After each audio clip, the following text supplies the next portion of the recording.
What is up, everybody? Welcome to this Thursday edition of the Tip-Off, the show that sets the stage for all the most important news, daily fantasy plays, and bets on tonight's 2-game NBA slate, 6-game MLB slate. I am your host, Kayla Knierim. Joining me today, we've got Dr. Ben Rasa in the house. We've got Eytan Shander in the house. Fellas, how we doing? It's almost Friday. That's true. Almost. That's all I got. Close. Close. Look, the workday is going to be over for a lot of people right now. If you're on the East Coast, West Coast, you're probably already getting into Friday mode, if not weekend mode. If I lived in California, if I lived out on the West Coast, I don't know how I could justify showing up on Fridays. It would constantly be trying to get out and enjoy a 3-day weekend. It's not easy over here. I don't know how people do. So I'm definitely in the minority. I talk about this a lot. People love the 10 a.m. football kickoff out there. They love the NBA game starting at 4. I don't get that. I really don't like that concept. Maybe I'm missing out that everything's over by 8 o'clock. But to me, I don't know how people do that with stuff going off in the afternoon every day. Yeah, it does get a little weird sometimes when you've got games starting at 3 p.m. Ben, you'll appreciate this. My favorite thing, though, is during football season on Thursday nights, I can watch all of Thursday Night Football before Law and Order SVU starts. Well, see, Really? That's the only reason to probably be in California, but that's a fair point. I respect that. That is huge. And I will say this, though. You tell me here on the East Coast you don't enjoy that 9:30 a.m. London game. I mean, there's live betting. There's pre-flop stuff. I mean, all of the DFS, the showdown. Are you telling me you can't get up a little early for a London game? Oh, no, are you kidding me? I love the early mornings. I just don't like – I couldn't get up early enough with college football being at 9 a.m. That would be a massive, massive problem. That's not for me. Yeah, I don't like the early football stuff. That's too much. That's weird to me, yeah. But the evening things, I don't mind them too bad. They're not, I mean, all the shows are regular, but it's just sports that we have to watch a little earlier. It's fine, I guess. I don't know. More time to go out after. That is true. That is true. See, you're just not scheduling your time right, Rasa, to realize what you're missing. That's all. No, and as Chat brought up, they are right on this point. Staying up till 2 to watch the end of these West Coast games is awful. Totally have to admit that. So that is a fair point. Well, I promise we're not going to talk about time zones the entire show today. So don't forget to hit the like button and subscribe to the channel for countless hours of content on the NBA, MLB, NHL, PGA, MMA, NASCAR, and every other sport that's in season. Really quick, I want to talk to you about our sponsor, No House Advantage, who is sponsoring today's show. They are taking a different spin on daily fantasy sports by offering player prop contests across the NBA, MLB, NFL, and PGA for cash prizes. This exclusively peer-to-peer fantasy sports platform levels the playing field and makes it easier for you to win real cash compared with your traditional DFS sites. With over 500 player props offerings, No House Advantage is the largest provider of player props in the industry. And the best part is that you will receive a $20 first match deposit bonus today using promo code Awesemo. Beat your friends, not the house. Win big with player props today, and be sure to download in the App Store. Heading into our bad beats, we had just one NBA game last night with only one team showing up, and yet still plenty of other opportunities to suffer a bad beat. Did anything of note jump out to you? Ben, we'll start with you. Not really. I mean, it was a situation for me. I did pick up some Nuggets live yesterday. They were non-competitive. Now they have to win 4 or 5. So that's a situation from them. Nothing else was really going on last night. There was a USA Soccer friendly, which I got involved with, which I shouldn't have. They were coming off a huge win against Mexico, and I thought that maybe there'd be a hangover effect. That was not the case. They absolutely smoked Costa Rica, but that's neither here nor there.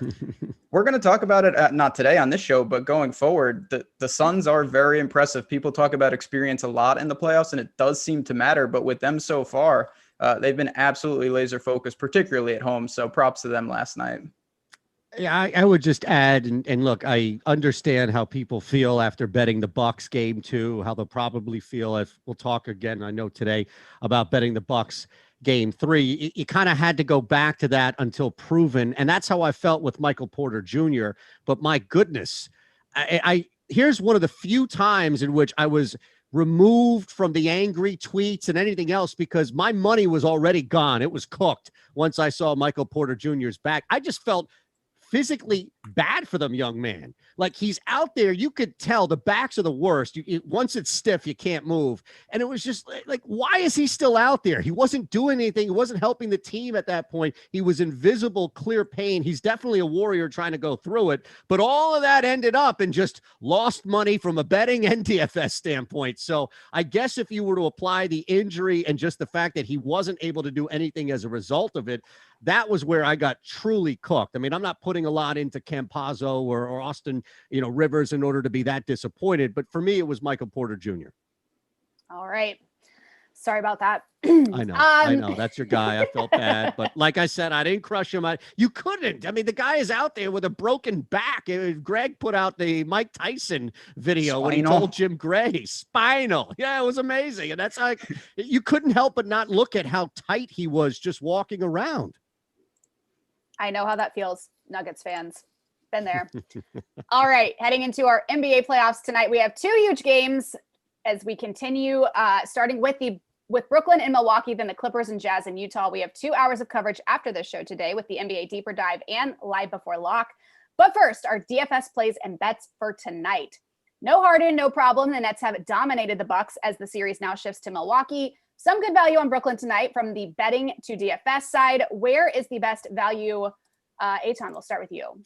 Well, I think if you just overall look at the situation here, which is, and sometimes, right, and the doc will tell you, people overthink things, especially when it's right there in front of you.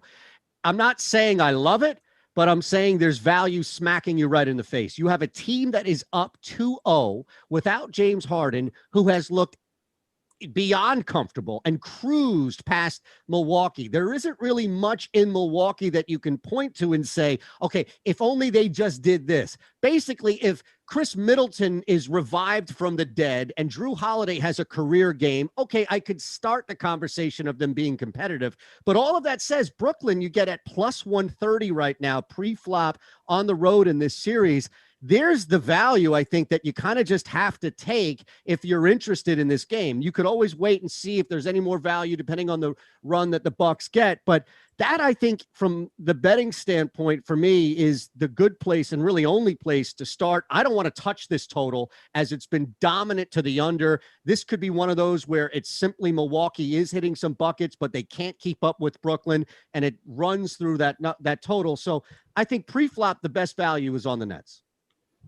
It's going to be real interesting tonight because everybody was all over Milwaukee, me included. I really liked them against the Heat, and that worked out great. And the Nets have absolutely smoked them. I mean, what is there to say? Harden is irrelevant at this point. It seems like they could lose Kyrie or Durant and still be okay. But I will say shifting, you got to expect Milwaukee to come out, particularly in the first quarter. I think it's probably a pretty public side. Well, Milwaukee to punch first here. I was a little surprised to see them. You mentioned 3.5. I thought maybe around a pick 'em, but to me, it would be Nets or pass even on the road here. And diving into the DFS side of it with the Nets, I mean, obviously the value proposition is that Harden is gone. So who steps up there? Mike James is the clear salary relief. The one thing I want to point out, though, that's been interesting, we haven't really got to see what will the Nets do if the game is competitive. These games have been such blowouts, particularly the second one, of course. That's a situation. It's not a normal rotation. So will this resemble closer to game one? Will Milwaukee be winning a game here? And maybe we see some guys consolidate those minutes, but that's where the clear value is, I think, from a DFS standpoint. Certainly you're never going to go wrong with Durant or Kyrie. Bruce Brown is another guy who's going to pick up a lot of minutes, pretty reasonable at 4,200 on DraftKings. So I have nothing to say bad about the Nets. And then the question on the other side, of course, is can Middleton give them anything? Because he's been absolutely awful in these 2 games. And on the other side, the Bucks are a decent home favorite and are on life support right now. Beyond the obvious play in Giannis, are there any other sneaky values with the Bucks tonight, Ben? So again, I mean, I'm just going to kind of continue where I just left off Yeah. with Middleton. He has to be better. You can't be shooting like 25% from the field, and he should push for upwards of, I think he could come close to 40 minutes tonight. We have him projected just north of 38, 7,800. It's going to be him, Drew Holiday, of course, going to be tasked with distributing, and can they make more threes? That's going to be one of the catalysts. They were awful in game one. Can he rack up the assists? Guys like Bryn Forbes, even Lopez to an extent, they're going to have to make open shots tonight. I do think that Giannis will show up and be very aggressive and may do some distributing of his own. But, it's got to be Holiday and it's got to be Middleton if they're going to have a chance to make this 2-1. Yeah, I think looking at Brook Lopez really as a good pivot on this slate, it's clearly not going to be deep at that position. There's going to be the appeal of a Rudy Gobert. But you mentioned, as far as open looks are concerned, 4,600 on DraftKings.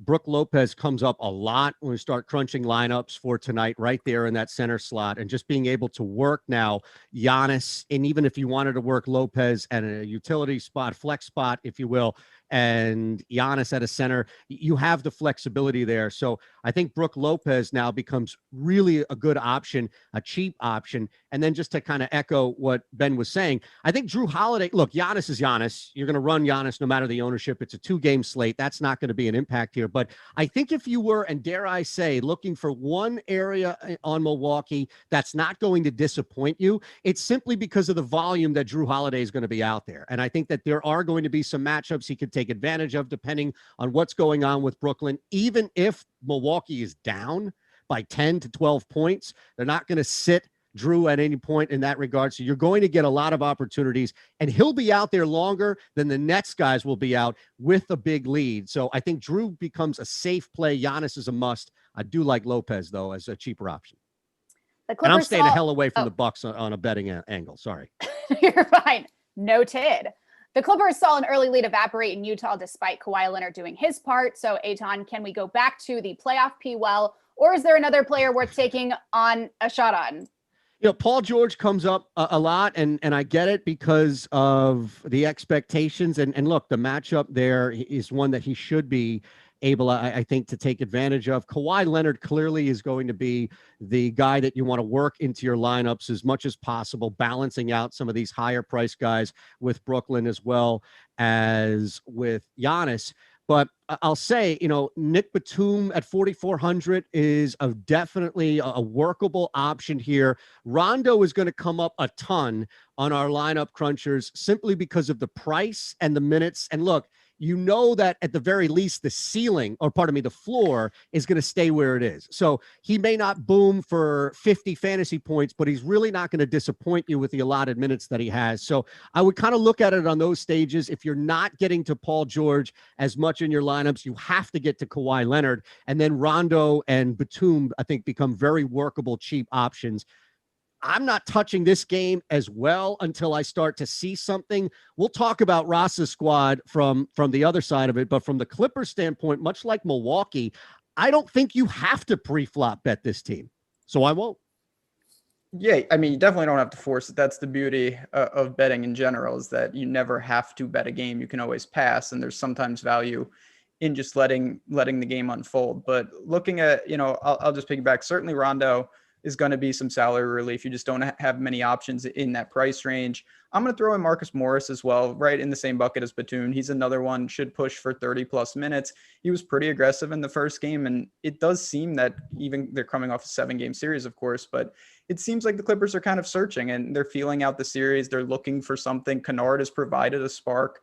I don't think he'll be shooting, 70% from the field all series, but they're going to need someone to step up outside of Kawhi. And I think Morris is that type of guy. If he gets going, he was 1 for 9 from 3 in that first game. And you can look at that and say that's awful, but you can also say he took 9 threes. And if you get that type of volume for that price tag, I think that's actually pretty appealing.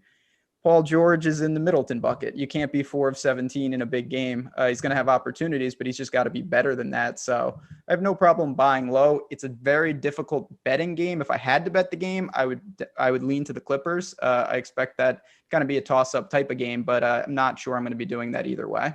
If I can, real quick, Kayla, I will just Yes. back that up and say that if you're looking for value for Milwaukee and LA, it's winning the first quarter. You're going to get a really good return, depending on where you get it, to even money to maybe laying 5 at -105 for the Bucks to win the first quarter at -1.5. Clippers on the road, it's going to be even better of a return because they come in as the dog. Clippers have set the tone already in the first quarter, and this is the Bucks season. So if there's ever going to be a quarter they're going to win, it's going to be the first quarter tonight. Just wanted to add that little nugget to kind of piggyback on with Ben. Dr. Rasa's Jazz look to get up 2-0 with another victory tonight. Another short line at home with Mike Conley's status up in the air. So, Ben, how are you approaching the Jazz from a betting and DFS angle? Look at him over there in his Jazz shirt, ready to go. Yeah, I love all it. hands on deck. This would be good if they can get up 2-0 and hold serve at home. Missing Mike Conley hurts. They definitely need him. They're that type of team where everyone kind of chips in. And certainly Donovan Mitchell has asserted himself. He's trying to take over a series, it looks like. And in game one, he was able to do that.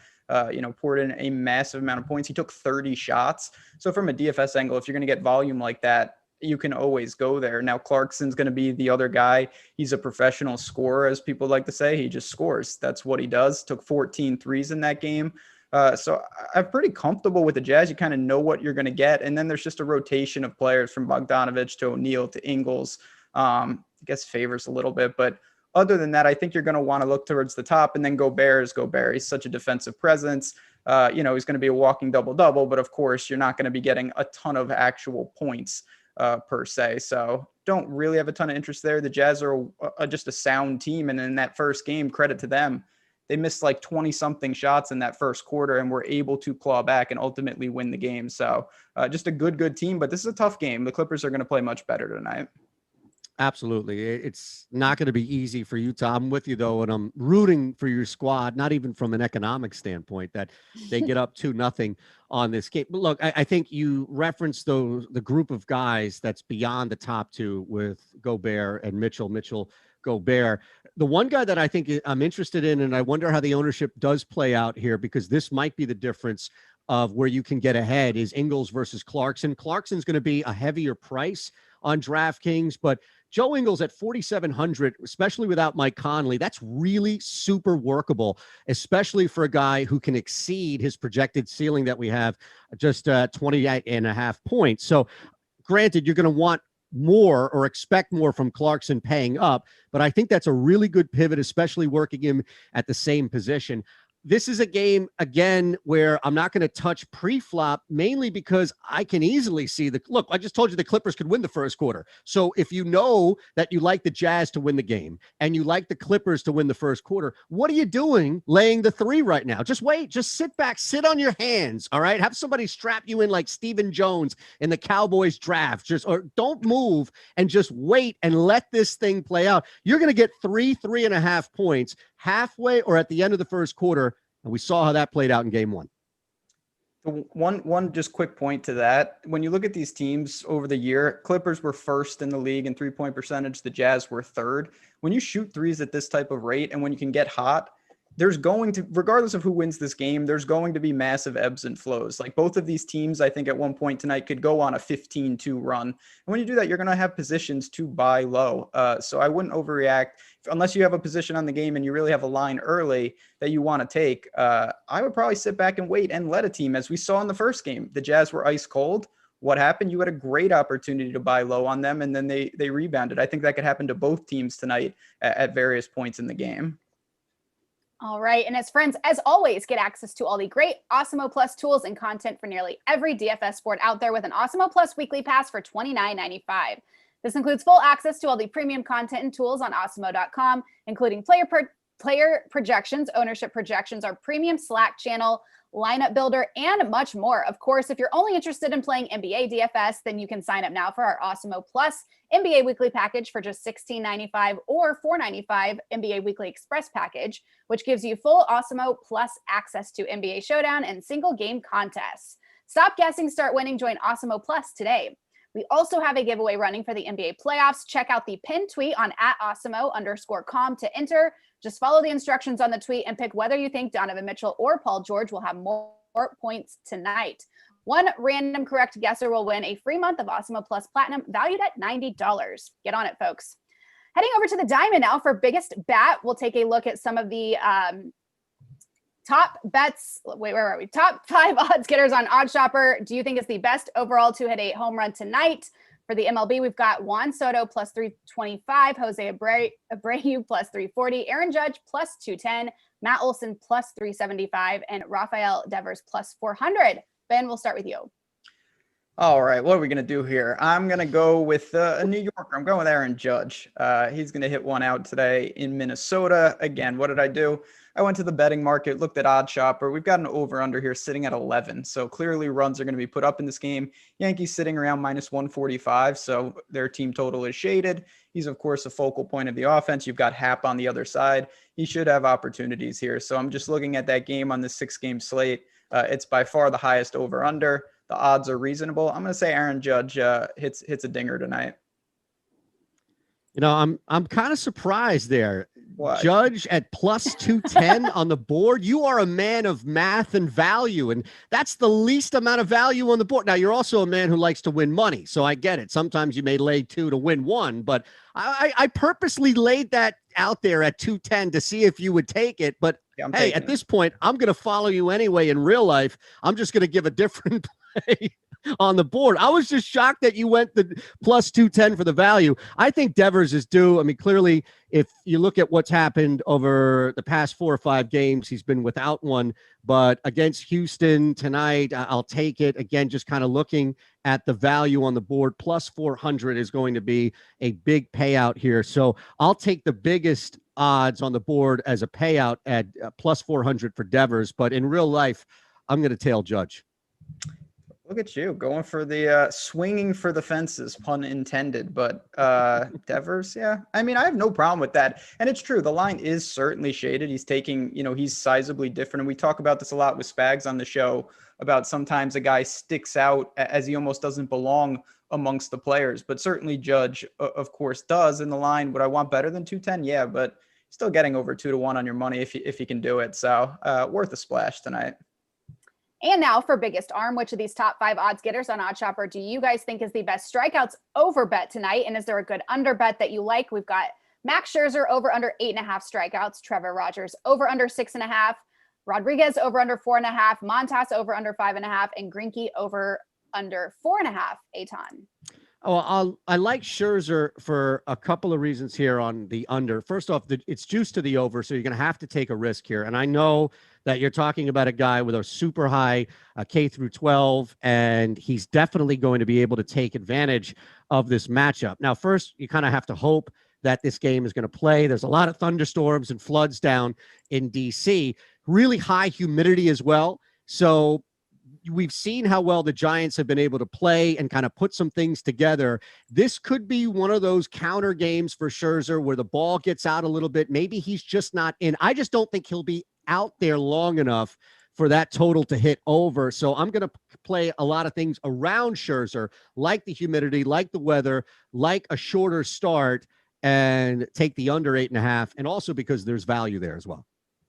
Yeah, you are on the, in terms of plus money, you're incurring a little risk there. I'm going to actually do the same thing, but I'm going to go to Trevor Rogers right now. He's juiced to the under at 6.5.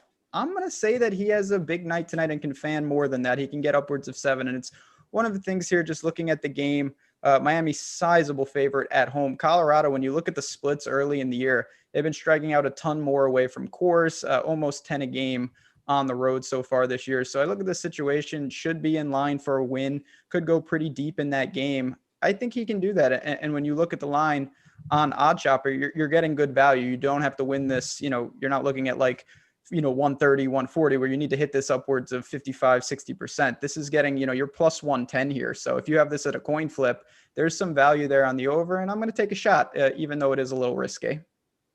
All right. We're going to get to the Dr. Ben Rasa prop bet of the day. But before we do, we had a conversation before the show, and I want to ask the chat too. Eytan, do you have your mascot head on standby? Dear God. Okay. Tell me when you're ready, Kayla. Okay. We're ready. Give it to us. Hello. There he is. The nitty gritty. Is that not terrifying to people? You're just lucky the eyes don't move. Yeah. Oh, right. His eyes go everywhere, don't they? Yeah. They're all googly. Okay, so we've got Gritty in the house. Yes. Which begs the question, chat. What is the worst mascot in sports? No, we're not throwing shade at Gritty, by the way. You can. People in the city here throw shade at him. We brought up the Pelicans' crazy, scary baby doll that just walks around. The king cake baby. The king cake baby. Thank you. That is, I think that might be the worst one. I think that's worse than Gritty. I'm going to be accused of bias, so I'll say Gritty's 2, so nobody thinks that I'm just trying to take away any shade from Gritty. But that king cake baby is horrific. I had no idea that's what their mascot was. I can't say that I watch a ton of Pelicans games, but that is bad. Yeah, it's real bad.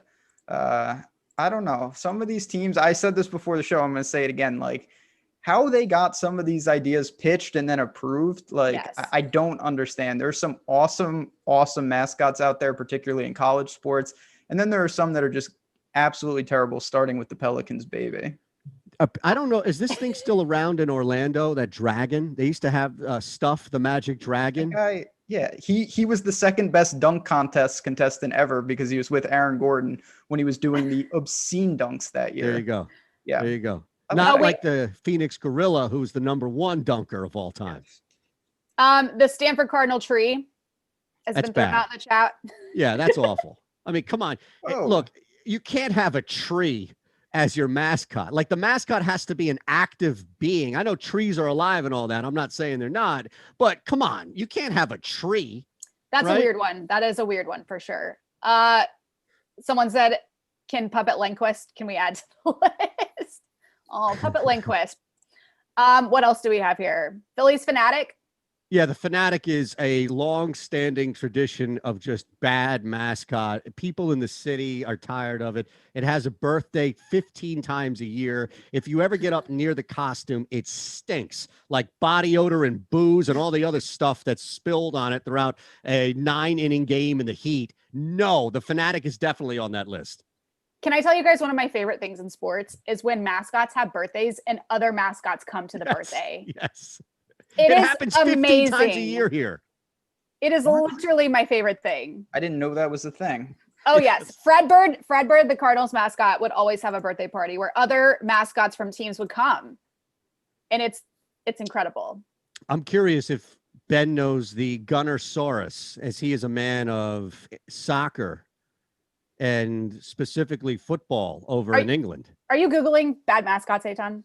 I did, just to see if we missed it. I wanted to get, like, here's the thing. If I'm going to come with a WNBA play, then I'm going to come with a deep cut mascot as well, right? I just want to balance it out. But Gunnersaurus looks like one of these Barney, like Brontosaurus things, and it's the Arsenal's mascot.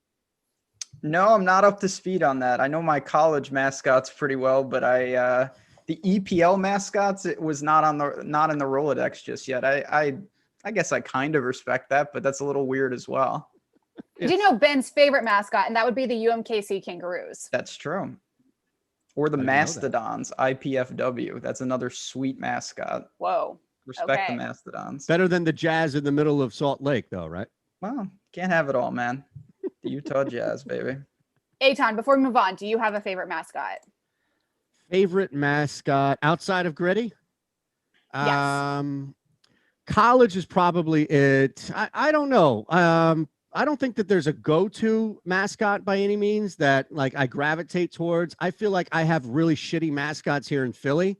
So I'm probably just like Villanova, even the colleges here, right? The St. Joe's Hawk. We don't have really inspiring mascots. So I'm probably numb to a good mascot. That is sad. It is sad. It's a very sad existence we live here. Okay. All right, that was fun. Moving on to the Dr. Ben Rasa prop bet of the day. Ben, you are now at 20-10 after Porzingis was unable to do much of anything against the Clippers. With the NBA season winding down, are you feeling the pressure to finish on a hot streak?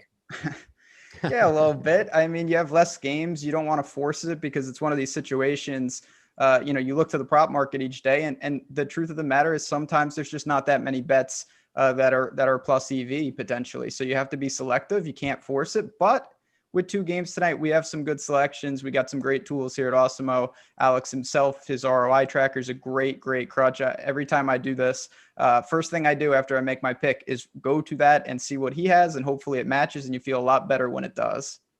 All right. And without further ado, Dr. Ben, give us your Dr. Ben Rasa prop bet of the day. Well, before I do, I'm just looking at chat. We've got, the UCSB banana slugs. That's a great mascot. Delta State fighting Okra. That is my favorite now. That's pretty baller. Didn't know about that. I love okra. Does it taste like anything? I've had fried okra. It just tastes like the batter. Oh my gosh, you guys. Fried okra and just pickled okra. I eat them all. I love it. Really? I love okra. Yes. Fried okra, you dip it in ketchup. It's delicious. But don't you just taste batter and ketchup? Kind of. Okay. Dear God. I think they're good. Is this a Midwest thing? I don't know. No, it must be, because I don't know what's going on.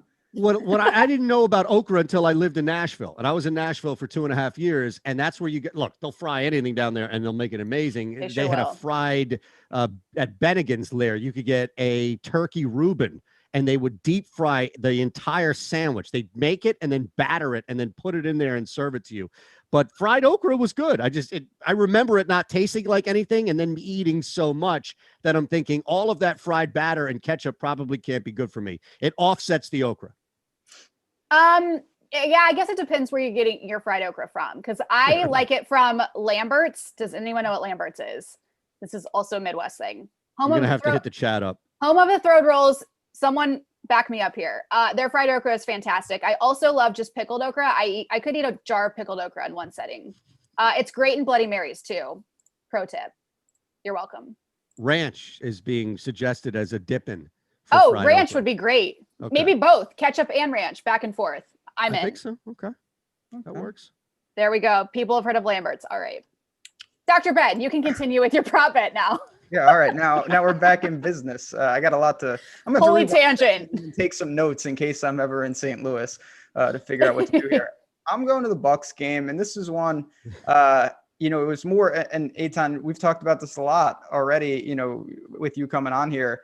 Part of the time when you bet a prop, it's because you really love the spot, and no matter what the line is up to a point, you're probably going to take a position on it. Then other times the line itself leads you to the bet, and that's what's happening with me tonight. Giannis over 5.5 assists is at plus 105 at the market. And to me, that's just a bad number. This is not a spot where I'm like, oh, I think Giannis is going to have 10 assists. I love this. I would bet this a ton. No, it's more that I'm getting plus 105 on this. I think this is a situation. You see the Bucks offense tonight just perform better as a whole. A lot of 3-point opportunities. They're going to make more of them at home. It's just a process of regression positively here. So I think Giannis will have more opportunities for assists. These guys will, make these baskets and give him more assists. But more importantly than that, it is the number. If this was sitting minus 115, minus 120, it would be a pretty easy pass for me, but it's not. I'm getting plus money on it. 5.5 is a fair number, but I have this slightly going over. Looking at Awesemo, the projections also confirm that. So it's all systems go here. Eytan, are you on board or are you going to go against me? Oh, are you kidding me? I'm tailing you all day. First off, I love just how your mind works. And this is like the one time on the show in which me, like you don't have me or Spags or anybody else just infiltrating your time. It's just like, all right, 30 to 90 seconds of inside the mind of Dr. Rasa. And you're right. I mean, the money right there, the value is on this going over. And not only can you pinpoint the money and how you get that return on it, but also the narrative. Milwaukee can't be in this game without Giannis having some sense of facilitator out there. And if Chris Middleton is going to come back, then it's not just going to be Drew Holiday handing Middleton the ball. I love it. I think it works out from a narrative standpoint, and it sure as hell works out from a money standpoint. And this is just, again, it's a product of, we have the ability to shop these lines. There's some plus 105s out there. And then there's a lot where the over is actually the favorite, depending on where you're looking at. And I think come tip time, we're going to see more and more this turn to maybe minus 105, minus 110. So when you get that, you've done your job. Closing line value is really, I don't want to say that's all that matters, but if you're doing that, you're going to be just fine long-term. And this is one, I feel pretty confident that plus 105 is going to hold up by the time this game starts. So we're going to take it. We hope Giannis does his part. Certainly we hope the other Bucks make their shots. And if we do, we cash a nice one at plus money here. We will see how you Love do it. tomorrow, Ben. Love it. Oh yeah, I say it every time. Thursdays are key because I have to come back tomorrow and face the music. So we're going to get this one right. Here's what I would say. If it doesn't hit, then I'm the mush. All right. No, we don't have that. We're just going to power through. It's going to be A-okay for Giannis on the distribution tonight. And then we're going to make it two in a row tomorrow. Love it. Love the positive attitude. What is going on in chat? What is going on in chat? I don't know. Ranch in salsa. That's frowned upon. No, That's almost good. You can do ranch and salsa. I love Really? condiments. Condiments are my jam. The more condiments, the better. Salsa and ranch, though, isn't that kind of It's like kind of like competing substance? salsa and ranch. What is that? Not It's salsa, not chips and ranch. Okay, not ranch chips. I like ranch. Yes, ranch is great, but salsa and ranch seems like they'd be competing substances. Yeah, that's I think it sounds good. Wait a second. You said that's good, and we assumed that you were speaking from a place of experience. Is this just you working it out in your head now that it seems good? I think I'm thinking of sour cream and salsa mix. Yes, Is that something people do? Okay. Yes. I don't know that I've tried ranch and salsa. Maybe I'll do it after the show and report back tomorrow. Fair enough. Let us know. I have both on hand. Let us know. Ben, did anything else catch your eye? No, that was really the one that stuck out. I almost had to flag that comment because that ranch and salsa, I like both of those things, but you can't just be combining those. I don't know about that, but we'll see. Report back tomorrow. I think I will. 100% right. Yeah. They're both good. I think they'd both go together. I don't think it's weird. I'm going to have, and I already have the notification bell on, so I don't miss any shows here on the Awesemo YouTube channel. But I'm going to have to get here, or I'm not even on with you all tomorrow. And this is like the break. I'm doing a show before and a show after. And this is the time where I could go out, get a cup of coffee or do whatever. I have to sit here glued to the tip off to hear this recap. It's on. Brian says, don't knock it till you try it. And I agree. I don't think everyone's freaking out, but have you tried it? Famous last words. Don't knock it until you try. That's just to get you to jump over the bridge as well. Trust me. Someone also brought up Chick-fil-A. Raise your hand if you get like all of the Chick-fil-A sauces when you go. Well, you can get them bottled, right? At the supermarket. They sell. Oh, yeah. Yeah. Okay. Chick-fil-A sauce, they do sell now. Yes. But I get the buffalo, the ranch, the Chick-fil-A sauce, the ketchup, dip. Love my sauces. Does anyone else like sauces? Am I the only one here? No, I love sauces. I'm a big sauce person. I just don't normally mix them in salsa. That's what got me. Okay. Ben is really triggered from the salsa, man. Ben likes his salsa to stand alone. Yeah, I'm not that dangerous over here. Keep that in mind the next time I have people over for a party. Yeah. Don't tell them sour cream and then you just put ranch. They're all gonna leave very quickly. That's too all much. right.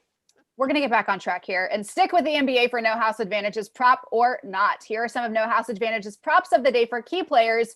Do we like the over or under on them? And how many points would you assign? First up, we have Patrick Beverly. Points, rebounds, assists, 9.5, Eytan.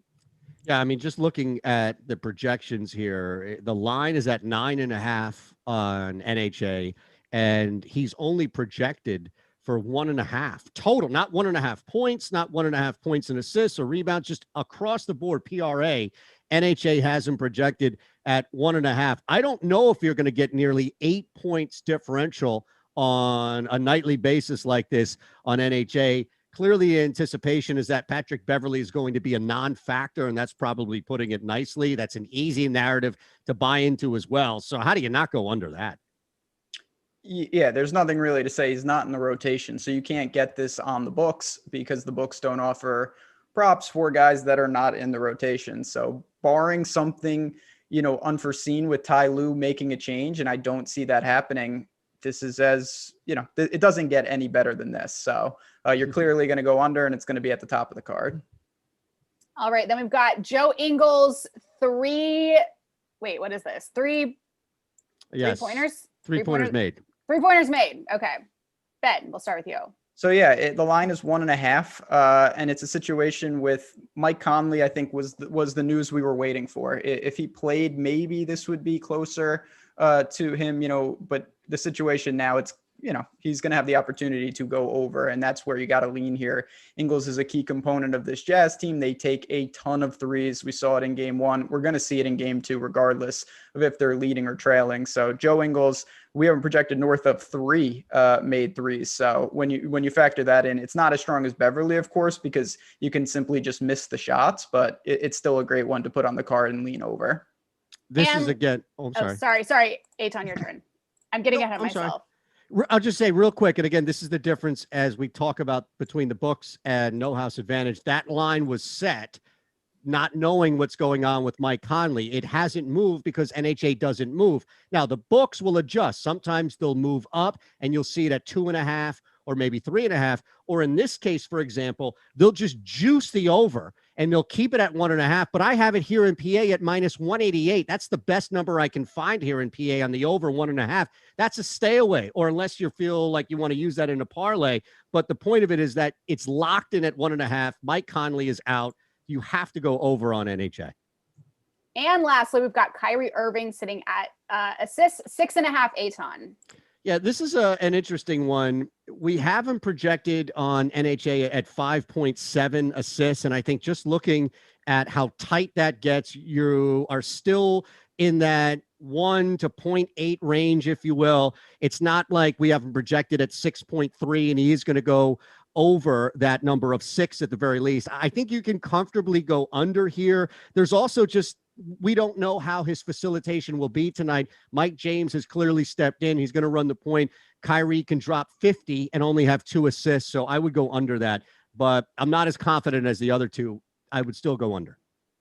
Yeah, well said. I think if you have to take a position here, you're going to lean under. There's just a lot of ways. There's a lot of playmakers on this Nets team. And I don't think Kyrie is going to have to shoulder all of that.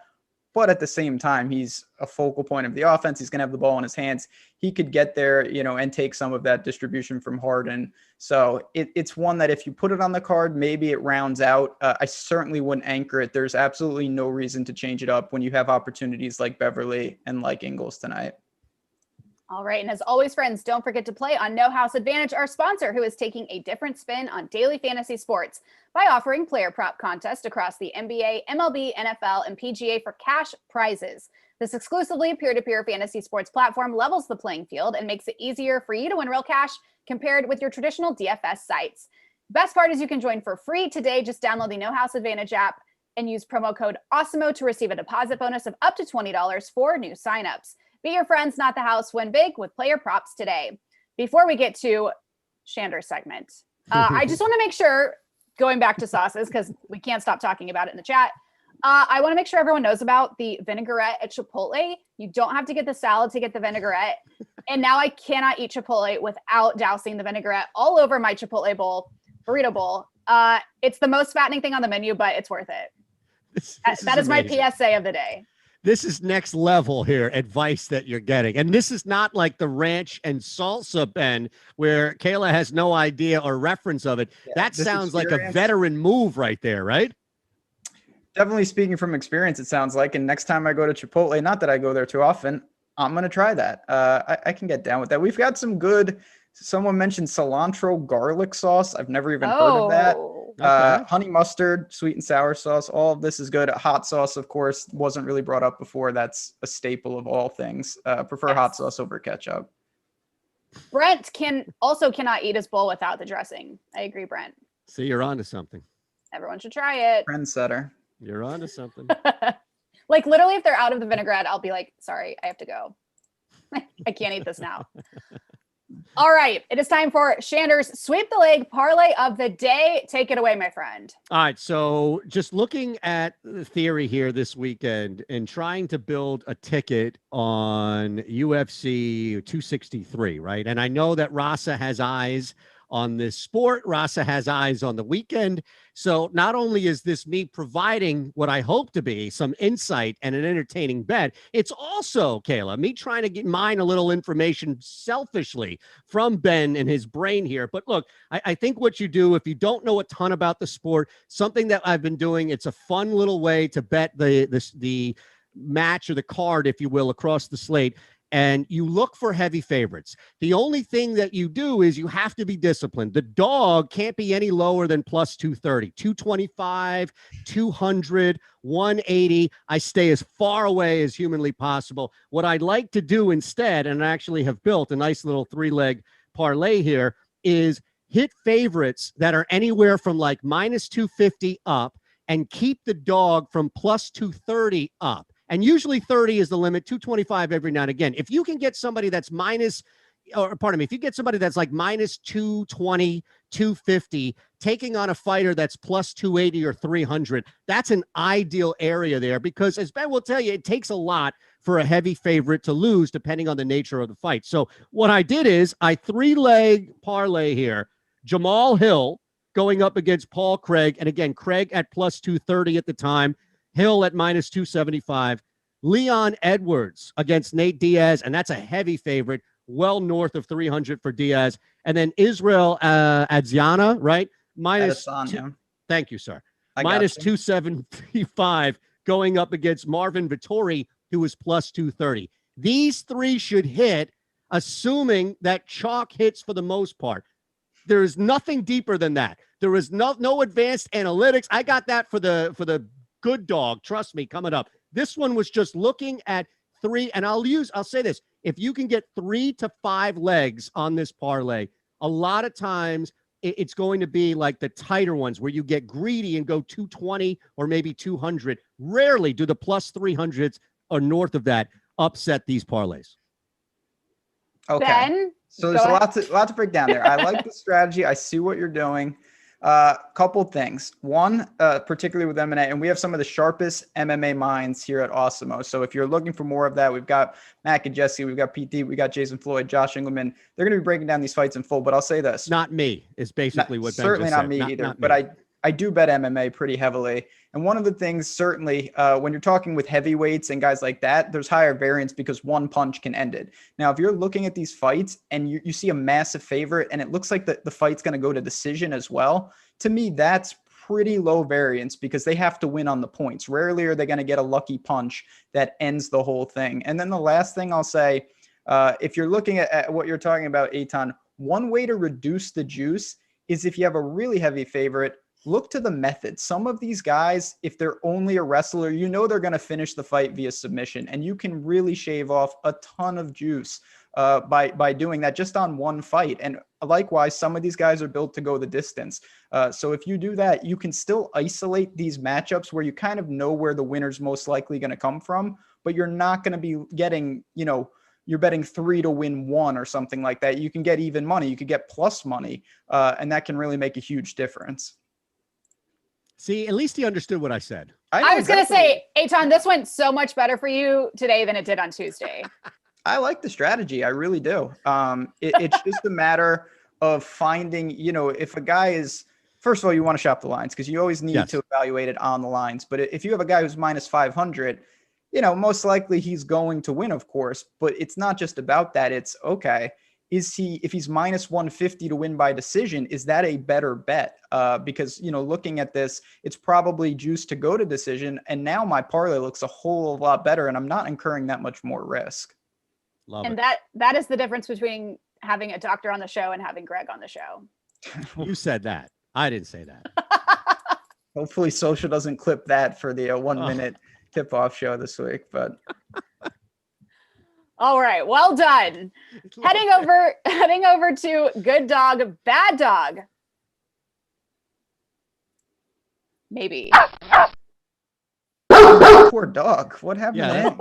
Is that dog been fed? Sounds like Chris Middleton. Jeez. We've been over this. Apparently, the people watching can hear it. We cannot. It's very low on our end, but viewers can hear it loud and clear. So that's really all that matters. In real life, there is no such thing as a bad dog. In betting in DFS, there are a lot of underdogs who may have no chance in their game. So fellas, who's a good dog to target tonight and who's a bad one? Ben, we'll start with your good dog. So by default, I am going to pick one of these games. I think if you're looking both of the dogs here, but I'm going to go to the Nets. I think that they're in a toss-up situation. I know Milwaukee, and I do think Milwaukee could start fast tonight. If you're going to give me 3.5, I'll just take that and live with the results. Again, I don't think either of these games scream massive value or a position that I really love, but the Nets here on the road, I think there is a very reasonable chance that they're just too good. Even without Harden, ultimately they weather an early storm and just make this 3-0 and basically close the series tonight. Good dog for me is LA, but not the LA team you're thinking of. Look, have you ever tried to jam a round peg into a square hole and you think, damn it, I'm not going to stop until I get it? That's me trying to figure out the WNBA over the last couple of weeks, and I ain't giving up. You are committed. I am not giving up, and here's why. I saw something again. I'm trying to use the Dr. Ben Rasa application of what doesn't look right when you're searching and sifting through lines. The Sparks are getting 6 on the road. This thing opened up as a pick'em. Now, granted, these markets are much smaller. It moved 6 points. And look, I hate to go against Adam Scherer's Washington Mystics here, but Washington is losers of 2 of 3. They are struggling mightily on defense. Meanwhile, the Sparks have won 2 in a row, and they've picked up significantly on the defensive end over the last couple of games. Sparks are just a better team, getting 2 full possessions on the road. The game, again, opened up as a pick'em. It's a small market, but the majority of the money, if not all of it, is on Washington. Public takes a little bit of a bath with the Mystics not covering. I tell you, the Sparks at +6, really good dog tonight. Eytan loves him some WNBA. Yeah, I got to take some notes. Not a sport. Well, no, I have to hit one first, Rasa, before you take notes. Trust me. Mental notes. All right, Yes. Eytan, your bad dog. The other LA team. And look, I can't trust them until proven otherwise. I think if you were going to take it's too short of a line. Granted, we all want points. I get it. If this were sitting after that game 1 loss at 5.5, maybe closer to that number of 6, that second possession, I would jump on the points. I can't take the value on the money line. I'm not looking at LA at all pre-flop. Again, if you wanted to, you would take them in the first quarter, but I just think they're fool's gold. They're going to give you something you can bite into, and then it's going to taste like ranch and salsa 10 seconds into it. Oh boy, you know where I'm going to go actually for my bad dog. It's going to be a combo. I think tomorrow in the men's tennis, we see both favorites handle business. Joker's got Nadal. I don't see him beating him. Zverev's got Tsitsipas. I think Tsitsipas is going to win that match, and it's going to set up Nadal versus the Greek, who have been all over the whole tournament, and it's going to be very exciting. But I think ultimately Zverev and Joker, who are 2 of the best players in the world, we all know that. Just a little overmatched, and they are both pretty sizable dogs. I think both of them ultimately go down tomorrow, though. All right. He just gave you a parlay, chat. He just gave you a parlay. Not a bad parlay, truly. It's like 1 to, you're almost getting even money on that. I have not bet that, but I probably will, honestly. Let us head over to make or break. Which player or game currently looks like a make or break spot to you on tonight's slate, Dr. Rasa? Well, I think the situation with, the Bucks in particular, how do you think they're going to respond? And with Middleton specifically, can he respond? He's got to be better. And if you think that he will be, he could be the value that you need in terms of leverage on a DFS slate tonight. I know that I'm supposed to give something completely different, but how could you move away from that? We don't even know if he's alive. What is Chris Middleton right now except an entity that you simply can't trust? If there was ever an opportunity for you to step up and arrive, it would be tonight. My goodness. So yes, I'm right there with you, Ben. It's Chris Middleton. And finally, for fade of the day, is there one game, player, or team that you anticipate you'll have a lot less interest in than the rest of the public, Eytan? Yeah, and again, this is usually how you get bit in the rear, is you think you figured something out, and then it's proven that you have no idea what you're doing. We saw this last night. Ben knows exactly what I'm talking about, where the majority of the public bets were on the over of that total last night for the Nuggets game, and the majority of the money was on the under. It still moved 3 points north. So it was it wasn't even a contrarian move. It was something that didn't even make sense based on the money. The same exact thing. Now, right now where we stand, we're under 20,000 tickets, but keep an eye on this thing because the same exact thing is happening tonight with the Clippers Jazz total. It opened at 221. It's at 223.5. 94% of the 18,000 tickets, that money is on the under. So again, it's not making sense. I went under last night. Yes, I sweated it out and it closed where the gate opened as a push. But that's where I think I'm going to fade the public, not the public money, but the public bets on the under tonight. I have no problem with that. Yeah, I mean, for me, I really don't see anything where it's an aggressive stand tonight. It's probably just wait and see, be patient with these games. That's my honestly, my favorite take of the night is just feel them out. You're going to have opportunities betting live. Love it. That is going to do it for us here on the Tip Off today. Thank you to Eytan, Shander. Thank you to Dr. Ben Rasa. You guys were great today, as always. I think we may have set a record for most comments in the chat. Yeah, chat, give some likes for the sauce content today. People love their sauces. Yes, yes. Give us a like, subscribe, all the above. The NBA Deeper Dive and Live Before Lock are coming your way next. We will be back with you tomorrow on the Tip-Off at 4:30 Eastern. Everyone have a good one. We'll see you tomorrow.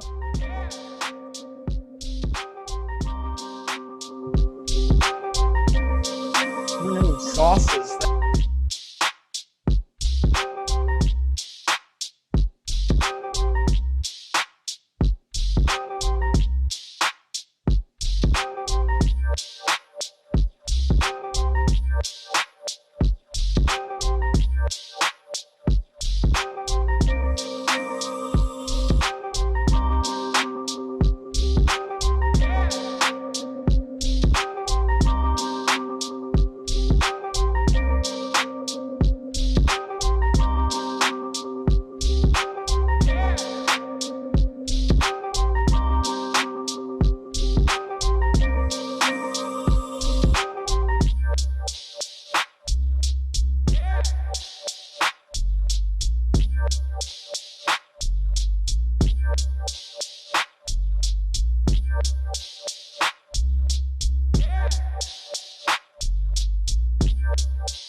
Yo, what's going on, everybody? Welcome to the Awesemo.com NBA Deeper Dive presented by PrizePicks. I'm Dave Loughran on the Twitters at Laffy_D, LOUGHY_D. Hit your boy with a follow. Say what's up. And while you're over there, do the same to Adam Scherer at ShipMyMoney DFS. Joining me for the fourth time this week. We'll do it again tomorrow. What's going on, man? How you feeling? Are we still in deathly oppressive heat? Yeah, but it's a little bit cooler outside. So instead of it being like 95, it's only 90 inside. So we're getting a little bit better. Have you tried to fry an egg on your desk? No, I haven't. But even my floor, like I'm walking around barefoot, obviously, and it's like all hardwood flooring. Even like most of my floor is like warm at this point. So still nobody came out to help you? No, was supposed to call me again today. Still haven't heard from the guy. So that's awful. When he does show up, he might just accidentally get knocked off the roof.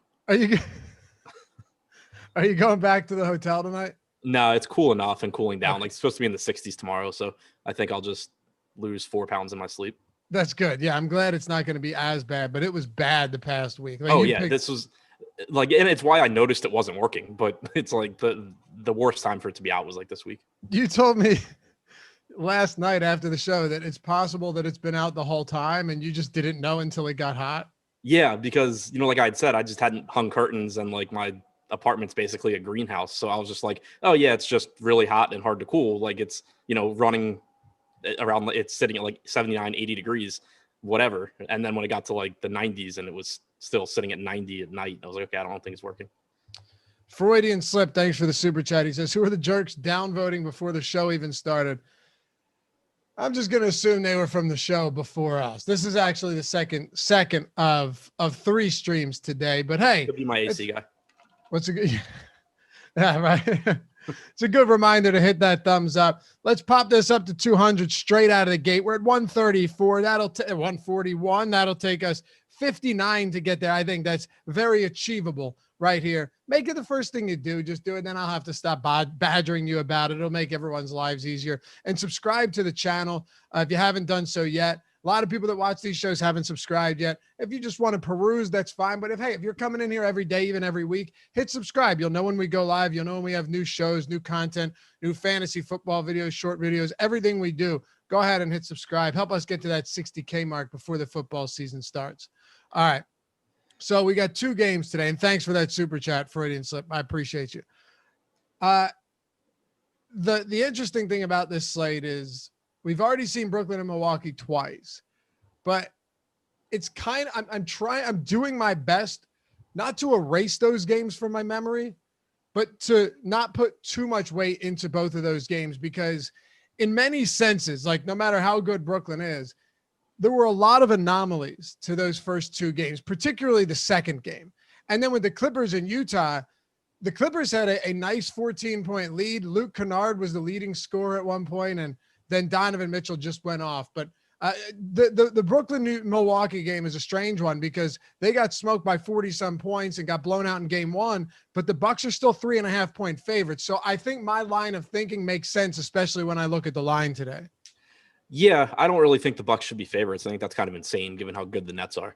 I don't either. But what I'm saying is that even if they weren't favorites, the line would still be close. Like these first 2 games aren't enough to sway it to a 10-point line, Yeah, I'm not going to start treating the Bucks series like we have, the Sixers and the Wizards again or something like that, where there's like, a good chance that you're just getting 20-point games every night. The series should be closer. I mean, Chris Middleton, you would think, isn't going to keep playing as poorly as he has. The team as a whole, you would think, is going to play a little bit better. Maybe they'll make some adjustments, not play zone against the best 3-point shooting team like in the league. There's things that they can do to be better, and you would expect them to. And, again, it's still a very good Milwaukee team, even if they're not on the same level as Brooklyn. So I'm not approaching this game as if it's going to be another massive blowout. Yeah, neither am I. But I hope it isn't, because if it is, I mean, that's there's no better way to just make quick work of and not in a good way, of a DFS lineup by having a game be over by halftime. And then Steve Nash is pulling his starters a couple minutes into the 4th. Budenholzer might have hung him out there to dry a little bit longer, but it really doesn't make much of a difference. He didn't actually. No, he yanked all of them even before Nash. Those are the type of games that make it really difficult because, Justin Jackson played 5 minutes. Sam Merrill got minutes. Elijah Bryant played 9 straight minutes to close out the game. What's that? Who is that? I didn't even remember that guy's name from during the season. Know. I thought you would know. I honestly don't know. I have absolutely no idea. I feel like that's somebody that our Kevin Stadler guy would throw out there just to have me scramble and find out that he's not even in the player pool. It's crazy, right? Because Reggie Perry, Chris Chiozza, these guys got legitimate. Alize Johnson got legitimate fourth quarter minutes, all because they were down by 49 points at one point, Adam. 49 points. I'm just saying I don't think that happens at home. I'm not necessarily convinced that the Bucks win, and I'm not willing to lay those points at all. But I did bet Bucks first quarter because I wouldn't be surprised at home they come out smoking hot, and then probably if Brooklyn's as good as we think they are, then Brooklyn settles down and takes this one. But Milwaukee at home, I like the idea of taking a first quarter, not full game though. I'm with you. 3.5 points seems like a lot given the ass kicking that they've seen in both games. Elijah Bryant, the pride of Elon University in North Carolina. Okay. Ben, as a matter of fact, has given me the bets before for Elon University. Yeah, I actually almost went there. Yeah? But yeah, this guy, he went there and then he graduated or he finished up at BYU. Well, he got some run along with everyone else that you've never heard of. Of course, as DFS players and analysts and hosts, we've heard of them. But yeah, Elijah Bryant, that was a new one to me for sure. I hope we don't see any of them tonight. Yeah, that would be preferable. It would. So let's dive straight into it. We'll start off with the Brooklyn Nets. They're really, really damn good. Kevin Durant is crushing Kyrie Irving. Joe Harris is also one of those guys that's just a phenomenal glue guy and a third option when you don't have James Harden. Blake Griffin's played well. All of them have played well. And it's not just that they've played well. It's not that they've shot well. They shot under 40% from 3 in game 1. It's the fact that Milwaukee is shooting piss poor from 3. Giannis can't hit his free throws. He's 2 for 10 on the series. Chris Middleton has looked disastrous. All of that has played into the fact that even if the Nets aren't shooting perfect, they're clearly shooting better than the Bucks. But from a DFS perspective, Kevin Durant, let's start here. And I don't just want to talk about him in a vacuum, but also compared to somebody like compared to Giannis today, where their price points are pretty similar, specifically on DraftKings, where they're 10-6 and 11-1.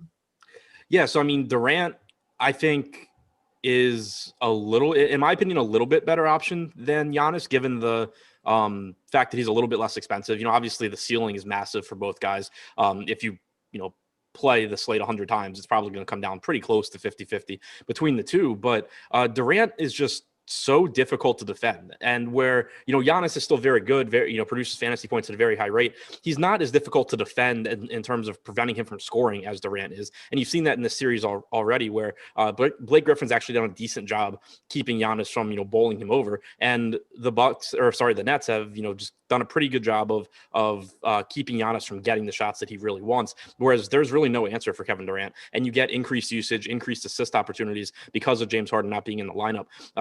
Durant's now played 19 games, or he played 19 games in the regular season. He's played 20 now, including last game without Harden and with Kyrie. Durant's averaged about 1.5 fantasy points per minute. Usage rate is up over 30%. It's just, I think, it's a good spot for both, but I give the slight edge to Durant with Harden being out. No, it's a fair point though. Like Kevin Durant, when he's playing like this, and he's usually always playing like this, is really, really difficult to stop because he can kill you from anywhere on the floor. Giannis is not the same way. I mean, is Giannis the best in the league at getting to the rim? Yeah, sure. I don't think we'd have any argument there. At least, no, he is. But when that's not working particularly well, he's going to be in trouble. Now, let me just throw this at you, Adam. And this is one thing about Giannis that I don't want to overlook. He's still shooting 63% in this series, right? Last game was a blowout. He shot 16 for 24 in the first game, which is, remarkable. And if you were to take away those free throws, the 3-point attempts, which you just kind of never want him to take, that's going to be something that looks a little bit better. But I was surprised. Only 42% of his shots are coming from within 3 feet of the basket in the postseason.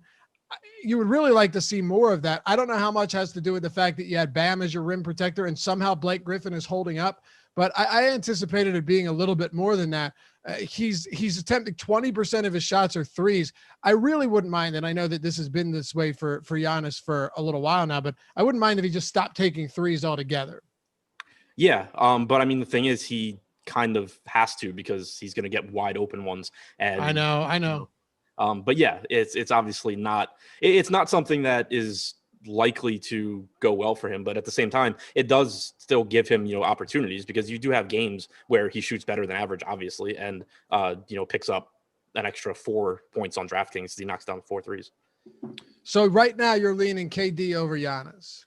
Yeah, mostly just because he's a little bit cheaper and more difficult to defend. But if the prices were flipped, I would just lean towards Giannis. What about Kyrie Irving? Because he's not as reliable. He's not as consistent as Kevin Durant. But when you take when you take James Harden off the floor, Kyrie Irving definitely gets better, right? In these first 2 games without Harden, he's 1.13 DraftKings points per minute, around 24% usage, 24% assists. That's not great. Granted, he hasn't needed to do all that much because they've been playing with big leads every time. But on the season, 1.3 fantasy points per minute, around the 30% usage rate, 27% assist rate. Those are pretty solid numbers, and I would expect him to get somewhere closer to that if this game stays close, especially, and he's actually needed. But the biggest and craziest thing for me is, did you see how many minutes he played in game 1, even though he lost a minute and a half to blowout time? Yeah, he played like 42 minutes in game 1, and then even in game 2, 45. He played almost 34 minutes in game 2, even though he lost 9 minutes. Yeah, he played 45 minutes in game 1 and lost a minute and a half. So he was approaching 46 and a half minutes. He basically sat 1 minute here, like 45 seconds here and 45 seconds there on the whole game. Yeah, that's huge. The very end of the first and the very end of the third.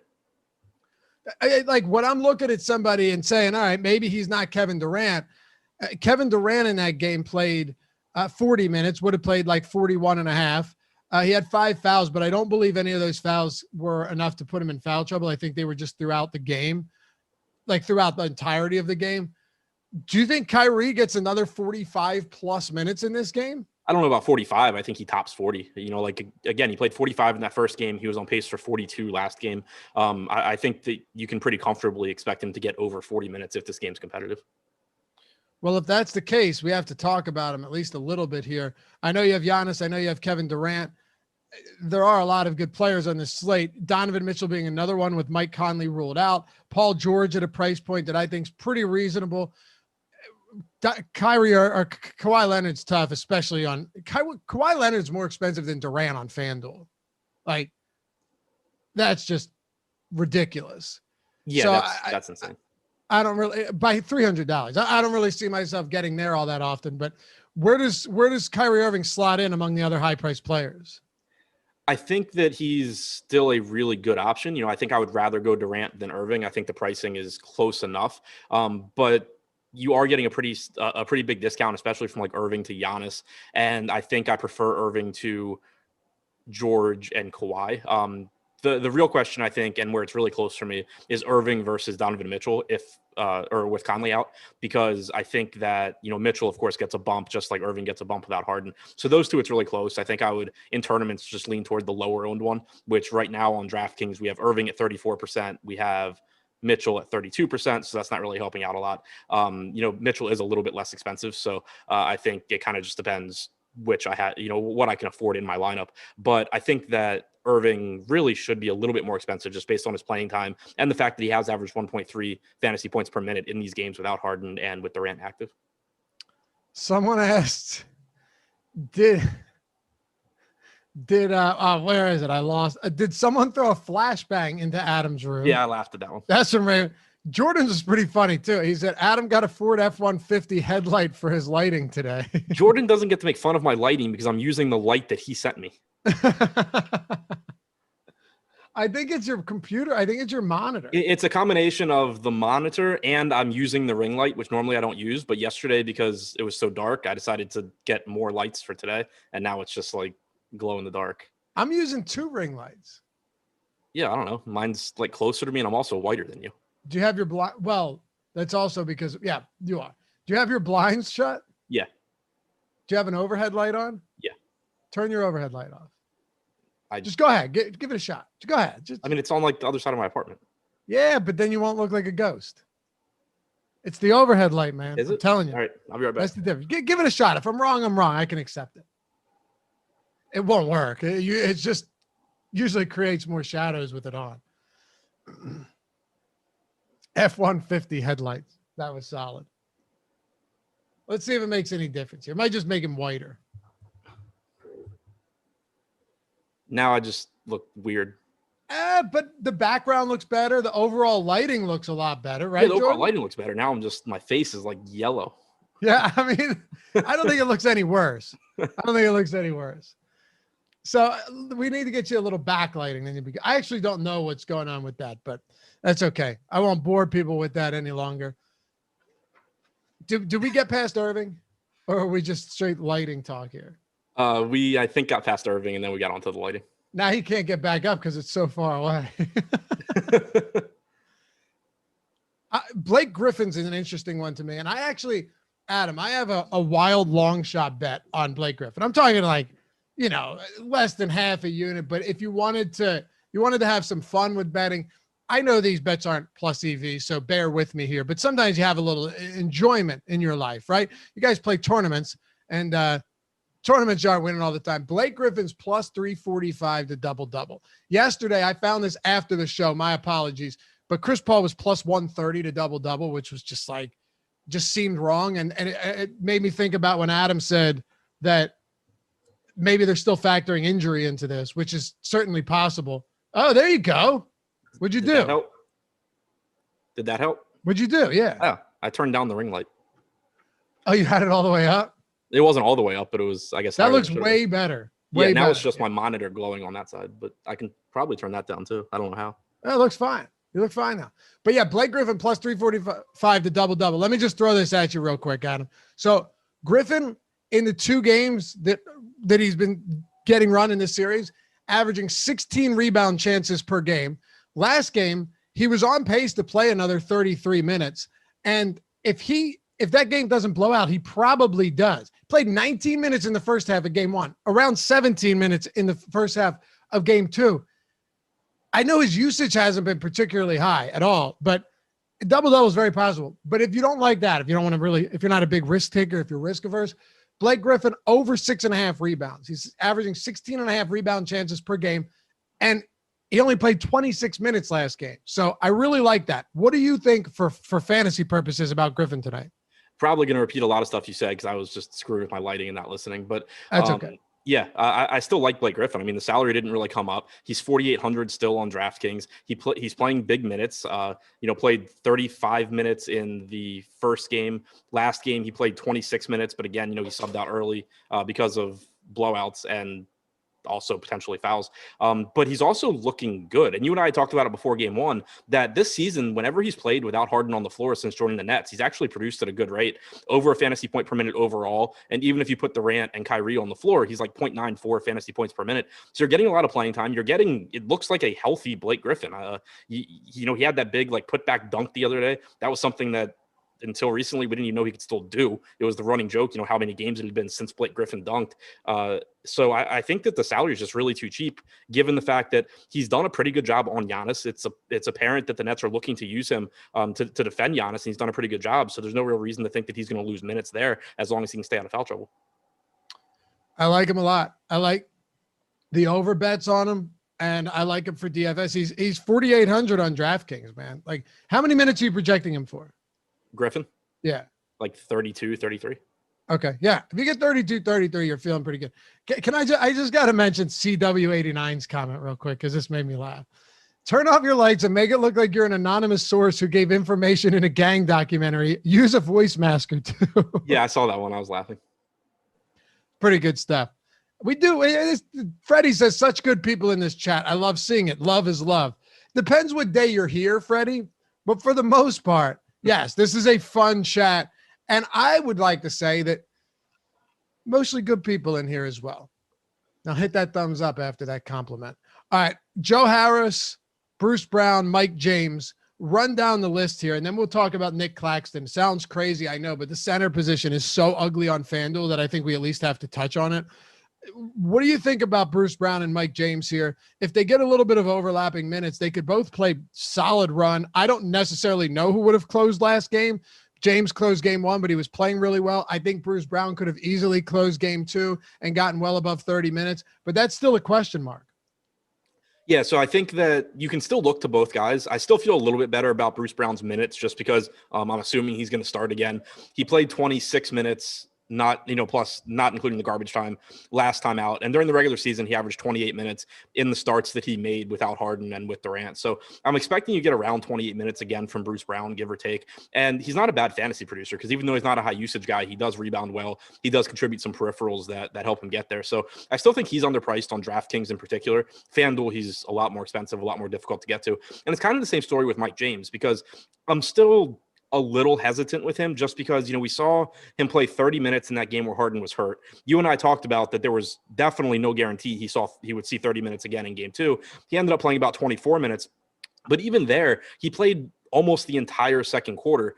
There's times where that's just not going to happen. And if you look at a second half rotation, he played like 10 minutes. I think that realistically, you can expect like 22 to 24 minutes from James, but still you just kind of have to understand that I think there are different game flows that could make it so he plays a little bit less or a little bit more. At his salary on DraftKings, though, I'm not too concerned because he's around the fantasy point per minute guy. He's only 3,800. FanDuel, I think it's a little bit more difficult because he's 4,800. He still can pay that off, but there's a lot more risk on FanDuel. All right. We had a super chat earlier, Jordan. There was no message. I don't know if you can find it. It might be gone. I can't remember. It was $4.99. Appreciate you, man. I did see that. Didn't forget about you. It's just they disappear after a while. And we've had a chat going insane over this lighting debacle. Gabriel Mifrin says, why is PJ Tucker? That's it. That's the question. I think we've all asked ourselves that question from time to time. I'm not even going to make fun of that question because I understand exactly what you're asking. Yeah, pretty much. Does Joe Harris stand out? Not stand out to you, but does he have any value to you today at all? Only in tournaments, I think. It's the same thing, really, I think, that we said last game. He's a very good three-point shooter. He's very important to the Nets. It's not a bad spot for him. 5,200 on FanDuel looks a little bit better, I think, than 5,700 on DraftKings since you do have to roster 2 small forwards there. But it's just from a fantasy standpoint, he doesn't do a whole lot because he's really scoring dependent. He's not a high usage guy. He's just a very efficient 3-point shooter. So when he has a big fantasy game, it normally is because he just knocks down a crazy amount of threes. But even then, it's often like, oh, Joe Harris went nuts. He scored 37 fantasy points, which of course is good for his salary. But it's like really, really, really hard for guys like Joe Harris to put up a score at 5,700 where you're dead if you don't have him. It's very easy for him to put one up where he doesn't help you at all. Right, exactly. And that's kind of where I'm coming into. The price is kind of meh, not really feeling it all that much. And I think we have to talk about Nick Claxton for a second here because he's played 14 minutes in both of these games. He hasn't been great. He's been, just shy of a per minute guy in those games. In the postseason, he's been not great really at all, but on the season, he's again, right around the fantasy point per minute. Is there any merit to saying, you know what? Center is not great on FanDuel. Rudy Gobert is 8,800, which I think is fine, but it's not exactly screaming for you to play him like it is on draft. If like he was 7,700 on DraftKings. Brook Lopez is 6K, and then you have Zubats and Bobby Portis, and then Nick Claxton down there below 4,000. We'll get to Bobby Portis later, right after this. But what are your thoughts on Claxton? Is there anything there that is worthwhile? Yeah, I think he's fine because for all the reasons you said, even on FanDuel, like Zubats is 5K. So it's not even like you have him as a really cheap option. You're not expecting Claxton to do really well. You're expecting him to play like 14 to 16 minutes, score like 14 to 16 fantasy points. But as long as you're able to pay up elsewhere in your lineup, and on FanDuel, once again, which is weird, but we've seen it a few slates in a row now, their pricing is, I think, tighter than DraftKings. Like Kawhi's priced up, Durant's priced up. It's just, I think, tough to make good lineups on FanDuel if you don't take a risk on someone like Claxton or another really cheap guy. So I don't really mind it because, again, like you said, the position's weak. It'll give you a little bit different build than anyone that pays up at center. So you're not doing it because you feel good about Claxton, but as long as you're able to get upside elsewhere in your lineup, it's fine. And I think it's fine on DraftKings too for basically the same reasons. Claxton, the absolute minimum salary at 3K. If he plays 14 to 16 minutes, you're probably getting 5X from him, which isn't great, but on a 2-game slate, it's doable, especially at 3K. But also if like Blake Griffin were to get in foul trouble against Giannis, Claxton's the guy that probably benefits the most. So right. I think, there are paths to Claxton getting more minutes than we anticipate. Yeah, that's a good point too. Is it out of the question that Blake gets in foul trouble against Giannis? No, not at all. We still like Blake a lot, but that's far from a certainty that he stays on the court tonight. Anything else? Any loose ends you want to tie up with the Nets?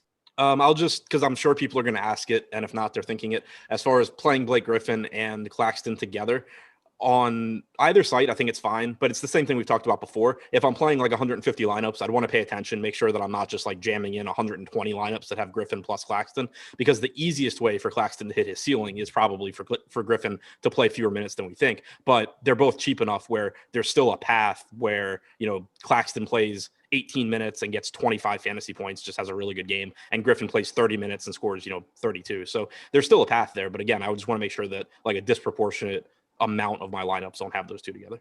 All right. Talk about the Bucks. But first, today's show sponsored by PrizePicks. I love the way this site looks. There's a lot of sites out there that the idea is great, and then you go there and you're just like, I don't know about this. I could go a million different places. Why here? This one looks cool, and the concept is really awesome as well. Not to mention, when we're throwing out props throughout the day on the show, you can use all of them over there at PrizePicks. It's the simplest fantasy game on the market. You don't have to worry about sharks, lineup optimizers, or mass multi-entry. All you have to do is pick 2, 3, 4, or 5 players available on the board to go over or under their projected score. You could do points, rebounds, assists, three-pointers, fantasy score as well. So that's another one that's really cool. Correctly selecting a 5-player lineup can net you up to 10x your entry fee. From NHL or from NFL and NBA to esports, PrizePicks has it, and you can combine your picks across all sports. So if you wanted to do a 5-player lineup, you could do any different sport, putting them in that lineup. It doesn't have to be one single sport. Download the app in the App Store or on Google Play. Make your first deposit to receive an instant deposit match of up to $100 when you use the promo code Awesemo, AWESEMO. Simplify daily fantasy with PrizePicks today. And I got a couple I like. Blake Griffin over 7 rebounds. 6.5 is where I would have liked it, but I still think 7 is perfectly reasonable.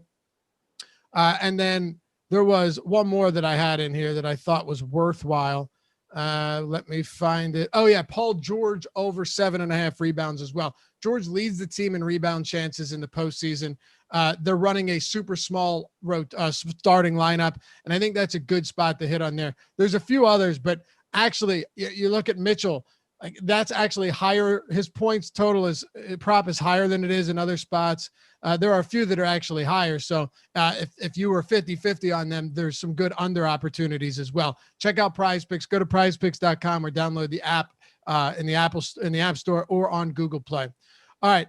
The Milwaukee Bucks on the other side of this game. Adam, 3.5-point favorites. You said it right at the top of the show. Seems kind of crazy, but here we are at home. They need this win. I mean, even though no one thinks they can win it, they need this win to at least go into game 4 and not get swept out of their own town. So we'll start with Giannis. You said you like KD over him, but expand upon this a little bit, where you're at on Antetokounmpo today.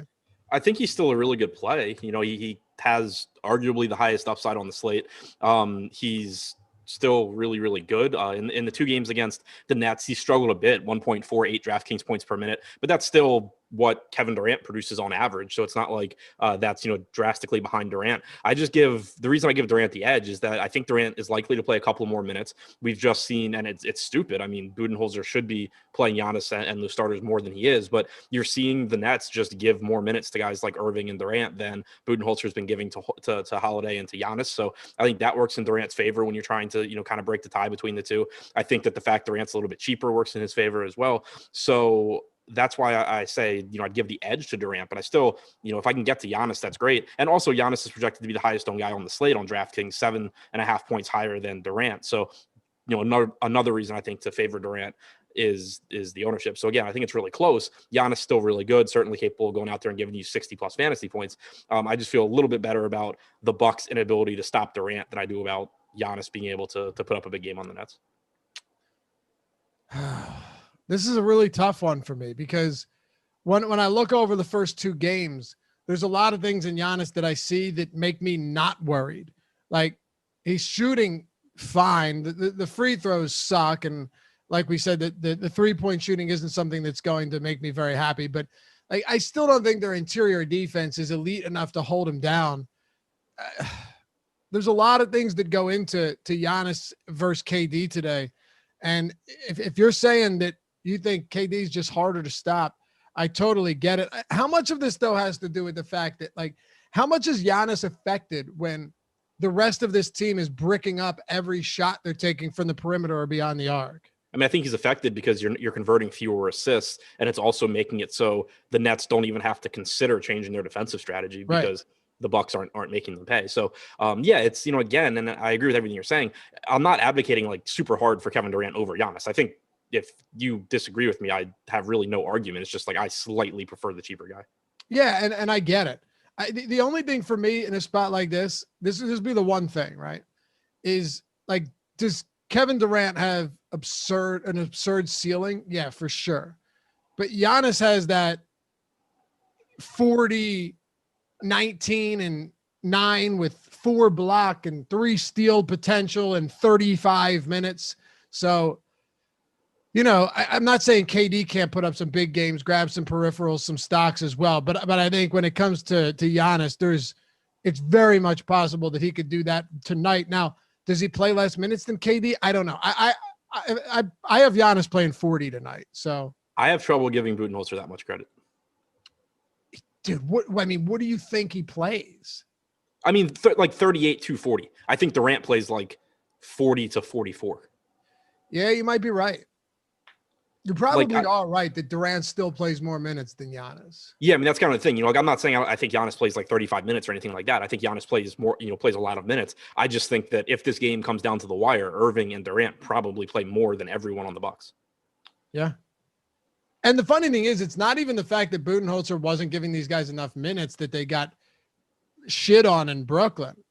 Like, the starting lineup was out there when Brooklyn was crushing them anyway. You know what I mean? But yeah, in theory, that's not what you want to see. So, yeah, you've just kind of seen like game one, Giannis played 35 minutes. He lost 3 minutes and 40 seconds to blow out. So that you're talking would have played 39. What? So we would have played 39. Yeah. Yeah. Yeah. So like 39 minutes there. Last game, he played just shy of 31 minutes in 3 quarters. If you take his second quarter rotation, he played like 9 minutes. So again, you're talking 39, 40 minutes. That's fine. But, again, we talked about it before. We've seen Kyrie already in the series play 45 minutes. We've seen Durant play 40, plus. So it's just, I think you probably get a couple more minutes from Durant, whether it ends up being 40 to 38 or 42 to 40, depending how the game goes. Fair take. Now I have to ask you the dreaded question, Chris Middleton. Where do we turn when it comes to Middleton, who's just been absolutely awful? It's not just that he's been bad, okay? Because players have bad games. It's understandable. I get it. He's shooting 30% from the field, 23% from 3-point range. It's been brutal. And his struggles, though, they haven't kept him from shooting. Like, he hasn't slowed down. He still has a 30% usage rate, and I don't see why he'd stop now. Things can't get any worse. 0.88 fantasy points per minute. The thing that I didn't love, and maybe you can put this in perspective for me and anyone else wondering the same question, is Middleton's still one of the highest projected owned players on the slate, despite the fact that his price hasn't really come down significantly, and he's looked absolutely lost on the basketball court. Yeah, but I think the salary is very affordable. He's small forward eligible, which is nice because if you're not paying up there, it's really hard to find anything you like. And the other thing is that, he's shooting really poorly and he's struggled pretty much most of the postseason, but especially in this series, only averaging 0.88 DraftKings points per minute. But the thing is, there's two things that make me still like Middleton here. For one, he's still going to play big minutes. Like, you're still going to get 38 to 40 minutes from him, assuming this game's competitive. And two, he's still shooting. In the 2 games in this series, he has a 30.8% usage rate. Last game, he took 20 shots. The game before that, he took 23. So you're getting a lot of looks for Chris Middleton. This is someone that typically is an efficient shooter. He only has a 23.1% 3-point percentage in this series. So it's kind of like, obviously different players, but kind of like we had talked about in the Portland series right before Michael Porter Jr. started having big games. Yeah, he's playing terribly. It's really difficult to click on his name, but you still have a very, very large sample size of Chris Middleton being good at shooting a basketball. He's still taking those shots. It's not like you're looking at this like you got with guys like Clint Capella, where his usage rate's cut in half. He's still shooting a lot. He's just missing his shots. And as long as prices are staying the same or dropping, if a guy's getting the minutes you expect, and taking as many or more shots than you expect, I'll take my chances if they start going in. All right. Ryan asked what the line is on a sweep. So let's see, it's here. Brooklyn to win 4-0 is plus 375. Brooklyn to win 4-1 is plus 225. Brooklyn to win 4-2 is plus 400. Milwaukee to win 4-2 is plus 1,000. Honestly, that seems low. That seems very low. Right? To win 4 straight after what we just... That seems very, very low. Milwaukee to win 4-3 plus 650. So, yeah, none of those seem great, if you ask me.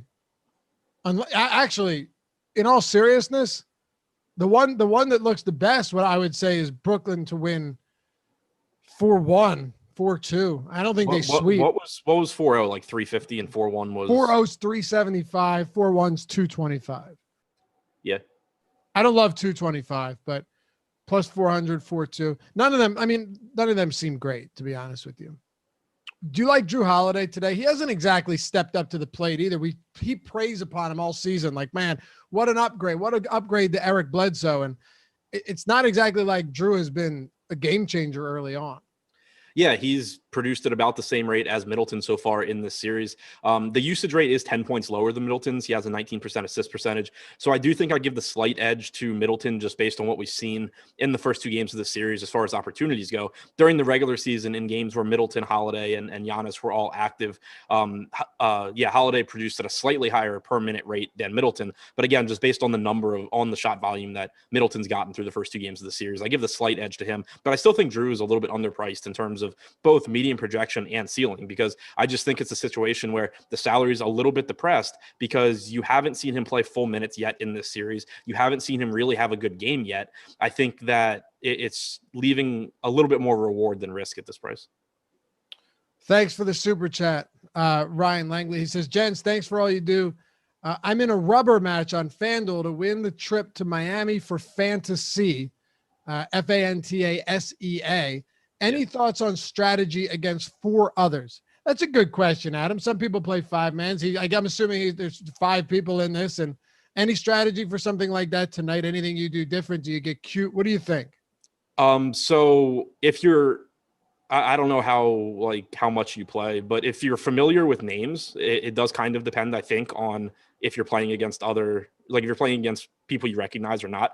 Because if you're playing against people you don't recognize, I would probably just play the best lineup that I can and assume that, or hope that nobody's going to duplicate it. If you're playing against, high stakes cash regs, they're going to play the optimal cash lineup. And so you're going to probably want to get a little bit different, especially if there's multiple of them, because they'll probably duplicate each other. But overall in a 5-man, I think assuming you are playing against other competent players or names that you recognize, I think that you want to be different, but not go too far off the board. Like, my advice would probably be just to make the best lineup that you can, the lineup you would play in cash games in a 50-50, and then just find what you think is the weakest spot and swap 2 players.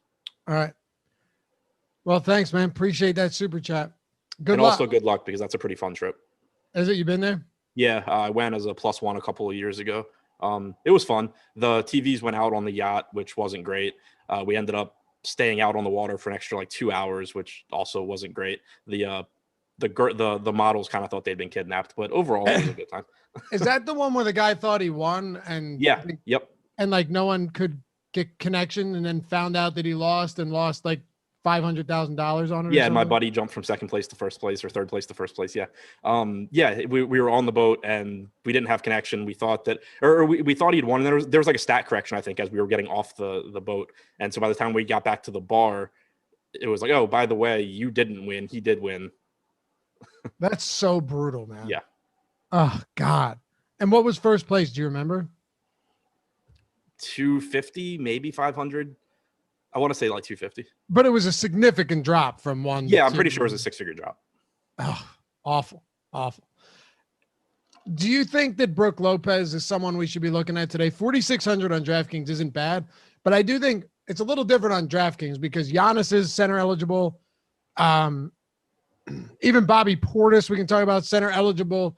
There's a few guys. Blake Griffin is center eligible. Like on FanDuel, you don't have that, but then you're also paying $6K for Brook Lopez. He's probably going to get in this game, if it stays close, I would give him around 28 minutes. I think that's fair. But he's averaging 28 minutes in the postseason in the 6 games that they played, and 4 of them have been blowouts. So I don't think it's out of the realm of possibility that Lopez actually plays upwards of 30. Yeah, I actually like Lopez at these salaries, especially the 4,600 on DraftKings, because like you said, you just haven't really seen full run from him. He played 27 and a half minutes in the first game of the series, 25 and a half last game. He's been relatively productive. Another guy that needs to knock down some open looks and will get those opportunities at a pretty cheap price tag. Center is not a very good position, as you already said. So I think, a very good value on DraftKings, and someone where I could see, on FanDuel, you kind of just put in who you want. You end up with around 6K at center, and Lopez is a perfectly fine answer there. All right, let's round out this team. Bobby Portis is one that we haven't talked about. Bryn Forbes. It's pretty much it. I think Bobby Portis to me is the most interesting because he's one of the few players on this slate that could play 17 and 19 minutes and give you 35 fantasy points. It's hard to come by something like that. And I'm not saying it's going to be the case. He was awful last game, but so was the entire Bucks team. Any peripheral type options on Milwaukee that we haven't gotten to? If you're playing large field tournaments, Bobby Portis makes some sense. I wouldn't play him with Lopez, but Lopez is projected to get 28% ownership. So it's a spot where if Lopez were to get in foul trouble or just play poorly, what have you, you're getting like a lot less ownership, or 7 points lower on Bobby Portis. And he is someone who I think, like you just said, he's not likely to have a big game, but at 3,900, he produces more fantasy points per minute than pretty much anyone else in his price range. Yeah, and again, too, on FanDuel, like you could pay $6K for Lopez. Portis is 4,700. It's not the best, but if you're trying to open things up and you don't want to pay 8,800 for Rudy Gobert, I'm not opposed to you making those decisions and just hoping in a large field tournament that Portis or Nick Claxton does enough not to kill you, and opens things up elsewhere. All right, we got one game down, one to go. Jordan, let's take a quick break. Say what's up to all of our people rocking the Awesemo avatars with the Hall of Fame segment. You wondering what that is? I'll tell you what it is. If you already know, well, you're here for that too. Download the Awesemo profile picture at awesemo.com/avatar, right? If you use that on DraftKings, FanDuel, wherever, PrizePicks, you name it, right? If you use that and it's your avatar and you finish top 3 in a field of 5,000 or more. Now, this could be the piggy bank, the quarter arcade. It truly doesn't matter how much the entry fee is. It could be a penny, and you finish top 3. Boom. Tweet us at Awesemo, HOF. Awesemo Hall of Fame. Include me, include Adam in it, because I like to see these wins. It makes me happy. And win a free month of Awesemo Plus. It's a $99, almost $100 value.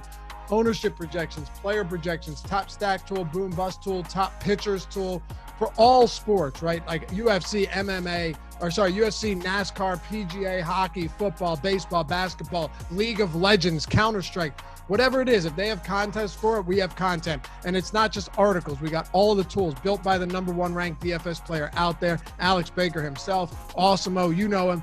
He wins money playing with these. So check it out if you haven't done so yet. But here's the winners. Jordan, let's rip through these, and then we'll talk about the last game. Takedown season, shout out to Awesemo_com for continuing to provide great content.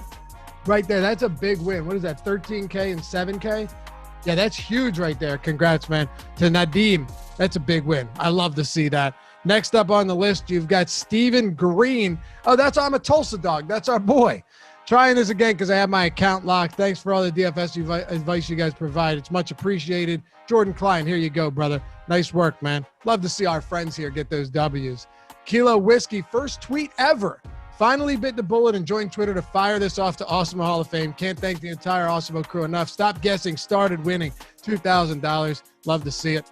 And then Driku, $200 right there. Nothing fancy, but we'll take it. No tweet or anything. Just a nice little win in second place. First takedown ever. If you aren't checking out the content, you're missing out. Plus, YouTube shows for all the sports are clutch. $400. And last one here, our boy Pete Rogers, Pete the Heat Rogers, MMA GOAT, putting out great content Thursday, Saturday night. Check him out with Jason Floyd.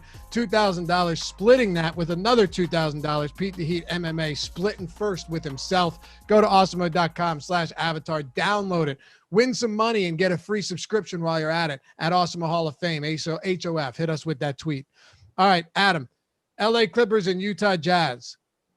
Big game. Clippers had a nice little lead going into the second half and ended up squandering that one. I should have taken that live line on Utah. It was so juicy, but I didn't.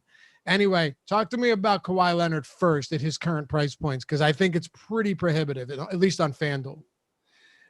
I think it's interesting because on FanDuel, yeah, he's really expensive, but you also have a pretty weak small forward position if you don't go to Kawhi. Durant being, a small forward, though, does open it up, so you can pay for him and then take either Middleton or one of those 5K guys, whether it's, Harris, Bogdanovich, Batum, if he starts again. So I do agree that it's more of a tournament play than a cash play because, again, in cash, I just don't know how you're paying more money for Kawhi than you are for Durant. On DraftKings, I think the salary is a lot more affordable at $9,600, but again, the problem you're going to run into is he's only $100 less expensive than Irving. He's, only $1,000 less expensive than Durant. So it's not going to be that difficult to get from Leonard to Durant. He's more expensive than Mitchell. So it's going to be tough to get him on either site, but I think probably priced a little bit better on DraftKings. Yeah. I like Paul George a lot today, though, for a couple of reasons. First, I think the price is just too low, especially on DraftKings. I mean, I really like that price point on DraftKings, and we're going to get to Donovan Mitchell as well. But there's a couple things about Paul George. I mentioned it when we were going over PrizePicks. Again, Awesemo promo code, $100 deposit bonus over at PrizePicks. But he's averaging around 16 rebound chances per game in the playoffs. That leads the team. And now they're running with a smaller starting lineup. I'm assuming they still go with the same one today. Ty Lue, maybe not, but assuming Marcus Morris still starts. Even if it's Zubats, I'm not too concerned about that. He's second to Kawhi Leonard in potential assist with 9. And he obviously is one of the highest usage rates players on this team. And he's averaging over 40 minutes per game in the postseason. So to me, while he's only averaging 1.12 DraftKings points per minute in 8 postseason games, Adam, which I'm sure would be something that someone would bring up as a counter to what I'm saying here, when you're playing 40 minutes in a game and potentially even more today, and you have that upside with the rebound chances, the potential assists, you're doing more than just scoring. I think Paul George has the upside for a monster game, even if we haven't seen it yet.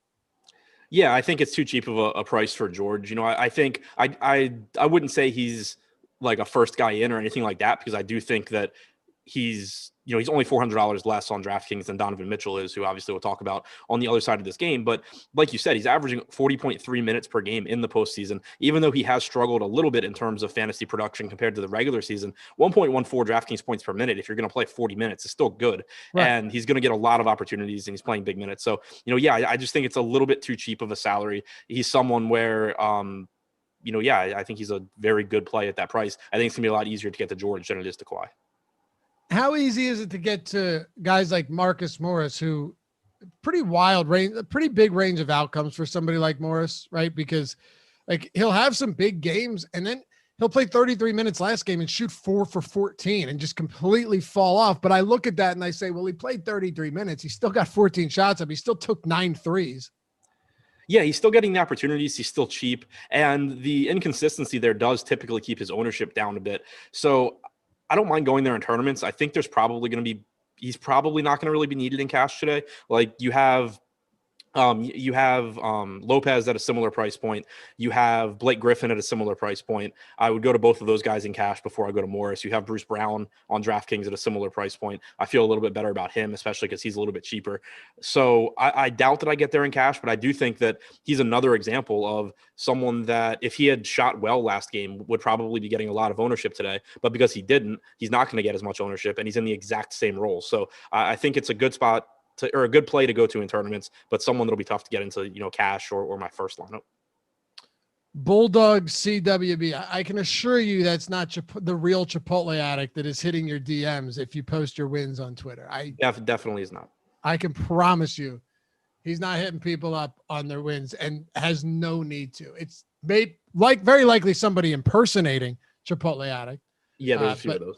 What's that? I said, yeah, there's a few of those. Yeah. But it's not. I mean, imagine if he spent his time doing that. That would be almost impressive. I think we covered the big 3 I wanted to hit on, but here's a big one for me. And I've actually been waiting to ask you this throughout the day because I wrote the deep dive for you today, give you a little respite from that ton of work you've been putting in. Not that I haven't, right? But yeah, I think I wrote half of it anyway. Well, you read point guards.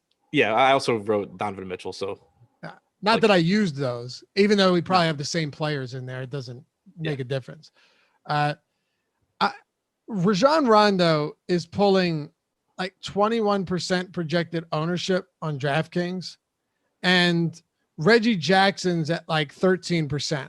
Now on FanDuel, I think Reggie Jackson's what is he? $5,400, I think. On FanDuel, he's 4,800. On DraftKings. No, that's right. Yeah. I'm sorry. That's right. So he's $4,800 on FanDuel. And I don't know if there's this assumption that Rajon Rondo is going to get similar minutes to what he did last game, because what's his ownership on FanDuel? If you have it pulled up, hit me. 19%. Okay. So since our ownership last updated, Reggie Jackson did come up to 24%.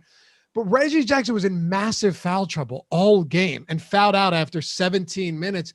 And Lou kept trying to get him back in there, but Rondo was the only alternative. It's not like Rondo was in line to get 28 minutes. He'd played 19 total minutes in their last 2 games before game 1 against Utah. Yeah, I'm really, really interested to see how this goes. I actually, like I said, I wrote the point guard section before I forgot that I didn't have to write it today. I wrote a lot on Reggie Jackson because I think this is a fantastic spot in tournaments. Yeah, it can go poorly. There's a couple ways it goes poorly. 1, he just doesn't play well. 2, he only played about 12 minutes in the first half, and that wasn't foul related. So even without the fouls, if you just use the first half rotation, he was on pace to play like 24 minutes, which is obviously less than you would like. You had Ty Lue say that he wants Patrick Beverly to play more minutes. So all of those things, like Beverly playing more, that could be a negative impact on Jackson. But the Rondo minutes were very, very clearly from Reggie Jackson foul trouble. He wasn't even the initial sub in for Jackson in the first half. That was Beverly. And then in the second half, you had Beverly pick up his 3rd and 4th fouls 3 minutes in. So Rondo subs in for him, plays a ton of minutes. Jackson comes back in, fouls out within the next 3 minutes, and then Rondo closes the game out. So at 3,500, do I think there's a path to success for Rondo? Like, yeah, sure, because we know he's capable of playing well. If he plays well, he'll probably stay on the floor. But like you said, prior to last game where Jackson was in massive foul trouble, Rondo had kind of been losing his spot in the rotation. So there's no real guarantee that he plays a lot of minutes tonight. Certainly no reason to think he plays 28 again. At 3,500, though, if he does play even 16 to 18 minutes, you can get there. But looking at that ownership on Rondo versus Jackson, it's they're Jackson's minutes to lose, I think. If Reggie Jackson comes out and he's knocking down threes like he has been so far in the postseason, and he's been getting plenty of opportunities to do so, they're not going to put Rajon Rondo in for him again to take a bunch of minutes away. I think that Jackson's playing time is very volatile today. I think if there's no foul trouble, it ranges from like 24 to 32 minutes. But in tournaments, that's actually a good thing if you're getting him at low ownership, because there's a real chance that he plays 6 minutes more than people think he's going to tonight. That's where I'm at. So I could have taken your point guard section and we would have had, and I wouldn't have had to write that. That would have been nice. I didn't see it until much later on in the day. And at that point, the ship had already sailed. But if people are anticipating Rajon Rondo getting those minutes, I just think it's crazy. Final quick thoughts on the Clippers before we wrap it up with the Jazz. Yeah, so a couple of other things. We don't really know what this rotation is going to look like, because all we know is it's going to be different than it was last series. Lou said that he wanted Beverly to play more. He said he wants DeMarcus Cousins to play more. Keep in mind, Beverly played 6 minutes and Cousins played 4. So I'm not going too crazy getting these guys into DFS lineups. You certainly, if you're playing 150 lineups on a 2-game slate, can take some shots to the 3K Cousins in particular. But definitely not anything that I'm really excited about as far as rostering them, but it does sort of mess up the rest of the rotation potentially. The other thing to take away from last game, and he's still really cheap on DraftKings in particular, is Zubac's played 20 minutes. That's something that we had talked about you could see here, because even though Lou wanted to play small and pull Rudy Gobert away from the basket, you also have a big in Derek Favors backing up Gobert. So whereas against the Mavericks, you didn't really have anyone that it made sense for Zubats to be on the floor against if he wasn't going to start. That's not really the case here against Utah. So you can see another, 18 to 20 minutes from Zubats at a very cheap price tag. I think he's still risky because, again, the rotation could go a variety of ways, but I think that he's still worth the risk at that price. Finally, we got Luke Kennard playing real minutes last game. That was interesting to see because he hadn't really been in the rotation against Dallas. They need his shooting. I think that, he's another one where you could definitely see fewer minutes tonight because we really just don't have a good feel for how that rotation is going to look. But at 3,300, I'm not going there in cash, but certainly someone that you can mix into some tournament lineups. All right. Beautiful. One game to go. And 84 likes to 400. 84. We got 1,600 people watching right now. smash that thumbs up. Get us where we need to go before we turn this one over to the Live Before Lock crew. They'll take you up till 7:30. And I mentioned awesemo.com/join earlier today, where you can get whatever subscription you'd like, weekly, monthly, annual, whatever. I won't take up a lot of time because we got to get through this. But if you use the promo code NBA Deeper Dive, all one word, it'll get you 15% off the entire week if you want to get everything on the site. If you're not ready to jump in, we got free tools today that are usually behind paywall. NBA Big Board, MLB Top Pitchers tool. It's like the greatest tool we have. Both of them totally free. All right. I think Donovan Mitchell's overpriced. I think a 38% usage rate without Conley in these last two games is significant enough for me. You tell me if you think he's priced right, overpriced, or underpriced tonight against the Clippers. I think he's priced right at the very least, if not still a little bit underpriced. I thought he was pretty drastically underpriced prior, but we saw him play about 36, 37 minutes last game. So again, there's no reason to be worried about him still being limited after that injury. And he's just taken on a bigger role without Conley this year. He's now played, including last game, he's played 12 games without Mike Conley. His usage rate goes up from about 33% to 35.6%. His assist percentage goes from about 25.5 to 32.6%. He goes from averaging about 1.3 fantasy points per minute to 1.47 DraftKings points per minute. So you're getting an increase in production across the board. Then you have to, you consider that this is the postseason where Donovan Mitchell's usage is probably going to go up anyway. And you saw that even in the games that Mike Conley was playing, Mitchell just coming out there and firing up a ton of shots. So I think that Mitchell still looks very good. I still give him a slight edge over Paul George, especially if George is going to be more popular, just because, again, this is Mitchell's offense, whereas George is going to deal with Kawhi. You do probably get a couple more minutes for George, which is nice. So again, I think it's very close, but this is a situation where I think Mitchell was so underpriced at his previous salary that even though it elevated pretty drastically, I don't really think he's overpriced even at this point. Neither do I. And I like the over 30.5 points too. I just think he has to fire away. Like there's no real alternative. I like Ingalls. I hate to be on all these overs today. But I like Ingalls over 8.5 points as well. I think it's a good line. He's going to play 30 plus minutes today. I'll let you wrap this one up, but those are a few of my shots today, props that you can check out at oddshopper.com. Totally free. You shop around. Mitchell, Ingalls, Clarkson has been just absolutely, you want to talk about firing away. Dude's taken 38 shots over the last two games, 26 threes, Adam. Rudy Gobert had a miserable game, but he had 24 rebound chances in that last one against the small Clippers front court. I think there's a lot of nuance that has to go into this Utah rotation tonight without just looking at box scores. Yeah, exactly. And I'm glad you brought up the rebound chances for Gobert, because that was kind of what we had talked about. We had said that the risk, other than, the obvious risk that he could play poorly, the biggest risk was that maybe he gets pulled away from the basket and he loses rebound chances, but still got a lot of rebound chances, still played 33.3 minutes, wasn't very popular on that slate, and then had a bad game. So I think it's another situation where he's at an kind of awkward price point for the slate, given how there is a decent amount of cheap value between like 4 and 5K and plenty of guys to pay up for. But I think that would keep his ownership relatively low if you do go a more balanced approach. He certainly has the potential to go for 50 plus fantasy points at 7,700 or 8,800, depending on your site. I'm with you on Joe Ingles, still a cheap price tag. Real quick, his average rebound distance was 2.9 feet too. So it's not like they were 8 feet out and he was just right there, pulled away from the basket. So he was still around the basket. Yeah. And in the games that Ingles has played without Conley, with Mitchell, he's averaged 1.08 DraftKings points per minute, 20% usage rate, 24% assist percentage. So I'm with you on the over 8.5, 9.5 points, whatever you said. So I think, and in DFS, he looks good. Nobody else really stands out. Clarkson is, I think, a high upside option, relatively low floor. Played 28 minutes last game. He averaged about 28 minutes without Conley and with Mitchell this year. He's averaged 1.14 DraftKings points per minute. So I think he's a good option. After Mitchell, Gobert, Clarkson, and Ingalls, you get Bogdanovich, you get Royce O'Neal. Both of those guys have reasonable ceilings at their salaries, but they come in pretty easily behind those other four for me. The exception being Bogdanovich, a small forward on Fanduel at 5,400, where you have to roster two guys. I think he's a pretty appealing option there at that price.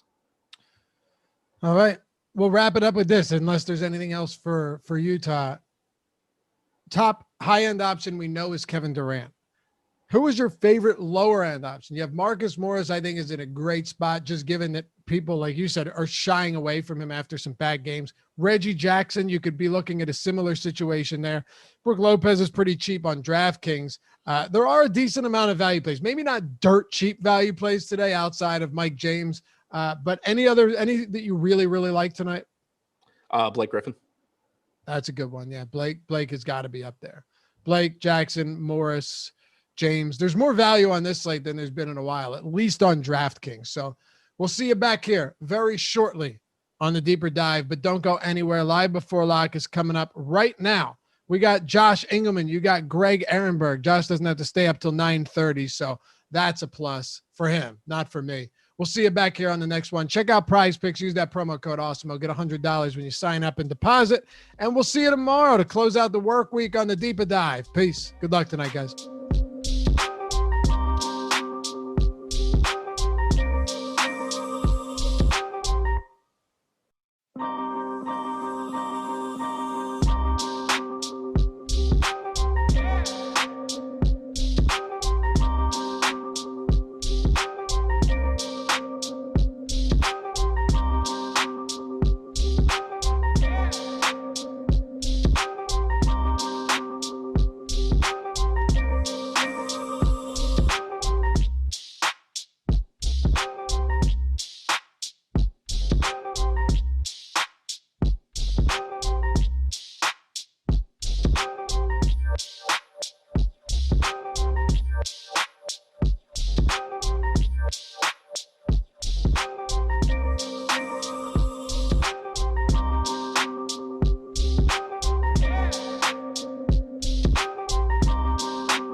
And we are live. Welcome to NBA Live Before Lock. It is Thursday, June 10th. I am Josh Engleman. I am joined by Greg Ehrenberg. We are brought to you by PrizePicks, and I am very excited because I listened to Laffy try to beg to get to 400 likes at the end of that show, and he ran right into a wall at 375. So kudos to you guys for putting the brakes on that bad boy. We'll run it well north of 500 as we get going. We got a two-gamer here, which is kind of exciting. I'm very happy that we don't have to just talk Showdown for today. We've got two separate games to go, and we're going to change it up a little bit. I think we're going to talk Fanduel right out of the gate, transition a little bit to Draftkings after that, because we got two very distinctly different games going on today. But first and foremost, Greg, how are you? Pretty good. And yeah, we do have two pretty different slates. One more than anything because of positionality on FanDuel. And then also there's, some players who are priced a little bit too cheaply on DraftKings that aren't as much on FanDuel. So yeah, they are vastly different slates today. And without me even having to ask you to hit that thumbs up button, you already took it over 400 just by me mocking Laffy. That's really all that I need. Makes me feel fantastic. I say we just dive right in because I do actually think that we have a lot to talk about. Are you ready to talk a little FanDuel before we head on to DraftKings? Let's dive in. All right. Let's start with the biggest question here on FanDuel. Who is your favorite FanDuel play overall? Basic question. All right. It is something that is similar to our thoughts on FanDuel the other day, which did not go well, and that is Giannis Antetokounmpo. So I think for today, by the way, I've said this about Bud and gotten just absolutely burned by this. I don't even know how many times over the last couple of years in the playoffs, but for sure, as long as this game is competitive, Giannis has to play big minutes tonight. Like, to me, I think Budenholzer's job is on the line. And obviously, if they were to go down 3-0, it's not out of the realm of possibility they could win 4 games in a row. It would be highly unlikely, though. And then who knows also if maybe James Harden comes back later in the series. But I don't really consider games must-wins unless it's actually an elimination game. But this is as close to a must-win as you could get for the Bucks. I'm surprised they're actually favored on the betting line to win today. But this is a game that absolutely the Bucks need to do everything in their power to try to eke out a win. And I think that's going to be big minutes for Giannis, going to be big minutes for Drew Holiday, big minutes for Chris Middleton. So Giannis to me is my favorite pay-up option on both sites, but on FanDuel for sure as well. I completely agree with you. He is my preferred pay-up option. He is my second favorite overall option on FanDuel, just 0.2% behind someone else that I'm sure we're going to talk about. But yeah, particularly at power forward where you have a monstrous drop-off from Giannis to the rest of the position. Royce O'Neal, Blake Griffin, Marcus Morris, PJ Tucker, George Niang. Those are really the only options. Not that I don't like Blake and all, but he's already priced appropriately. Similar story for Marcus Morris. I do like those guys, Blake in particular, but to me, it's really, really easy to pay up for Giannis. And it's made a lot easier, I think, by Kawhi Leonard being priced at $11K for reasons that I don't totally understand. If his price were a bit more reasonable, it would really change the scope of this FanDuel slate. But since it isn't, it just kind of makes it easier to choose between Durant and Giannis, or try, I guess, to jam them both in if you can. But the fact that Kawhi is priced so highly, it really just cleans up the slate a little bit on FanDuel. Yeah, I agree with that. It really limits the amount of options. I mean, if you look at Kevin Durant, who I have projected for quite a bit more fantasy points than Kawhi Leonard today, but then he's also cheaper. It's just a really wonky pricing. So I don't really know what the reason is. And a lot of times I'll try to think about the pricing algorithm and just try to figure out, like, okay, what is it seeing here? And just kind of try to reverse engineer why the prices are what they are. And sometimes there's really weird ones. We've seen it with a lot of pitchers in MLB DFS lately. But yeah, the Kawhi pricing really makes no sense on FanDuel. Yeah, I have Durant 6 points ahead of Kawhi. I don't have it quite that many, except I have it, let's see, a little over 4. Okay. Either way, when you're $300 cheaper, that is a very big number. So I'm going to transition now to the guy that I do like the most on this slate. I'm curious to know how you feel about him. I assume you're at least mildly interested. Joe Ingles, 4,600 at the shooting guard spot. We have no Mike Conley now. We should see Joe Ingles play 30 minutes or more. To me, that stands out as a really nice value play at shooting guard. If you can't figure out, because you're probably paying up for one of the two in Donovan Mitchell and Paul George. And I think Joe Ingles is the best of the bunch after that. Yeah, totally agree. Well, that's easy, man. That's super easy. I don't really have anything to add beyond. I mean, it's just such an obvious play, really on both sites.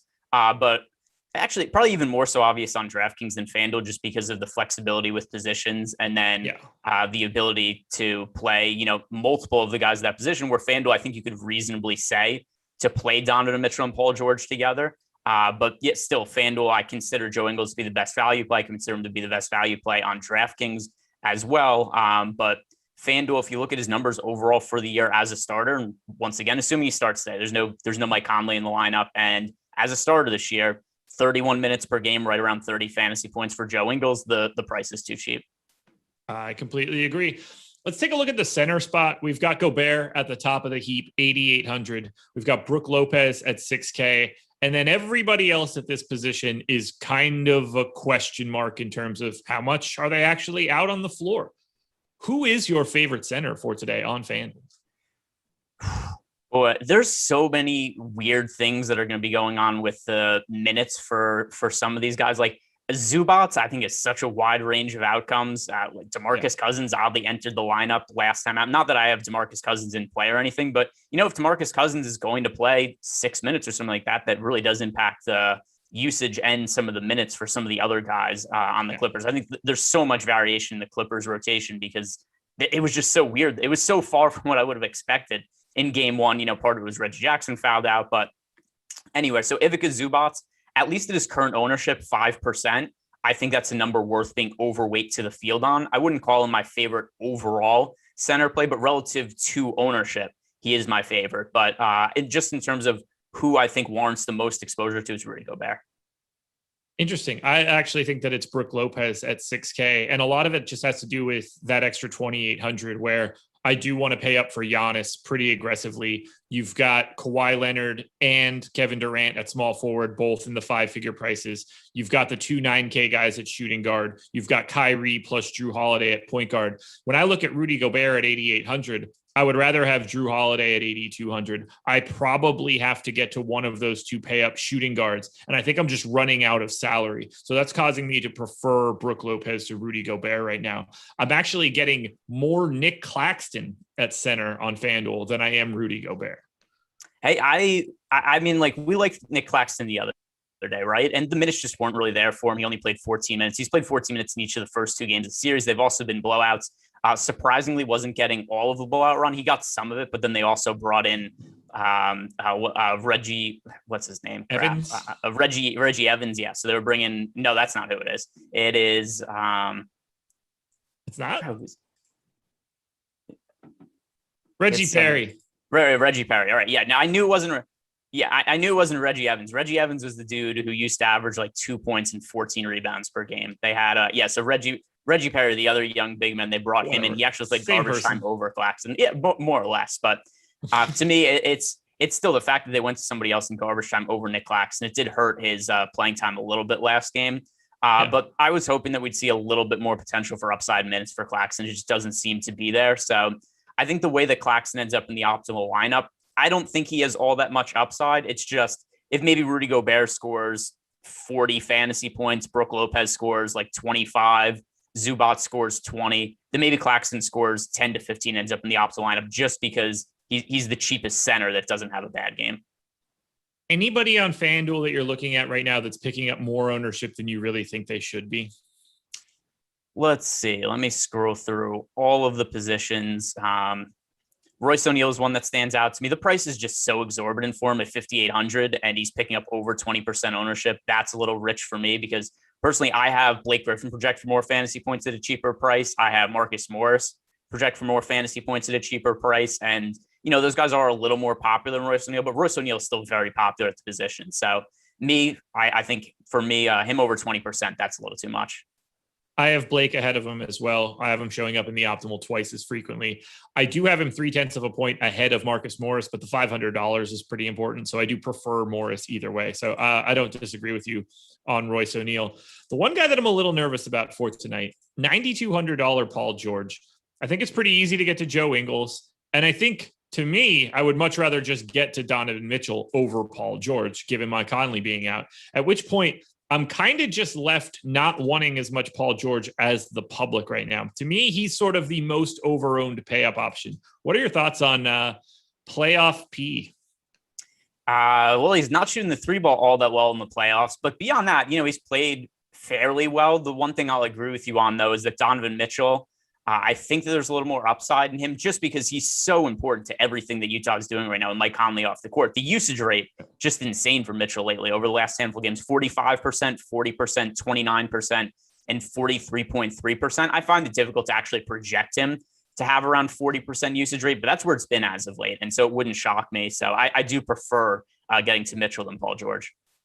D Niz with a super chat for a DK high dollar single entry. I'm going to wait on the DK section of that. We could lead with it. We got 1 or 2 more minutes yet on the FanDuel section, but D Niz, don't worry about it. I do have my eye on that super chat for you.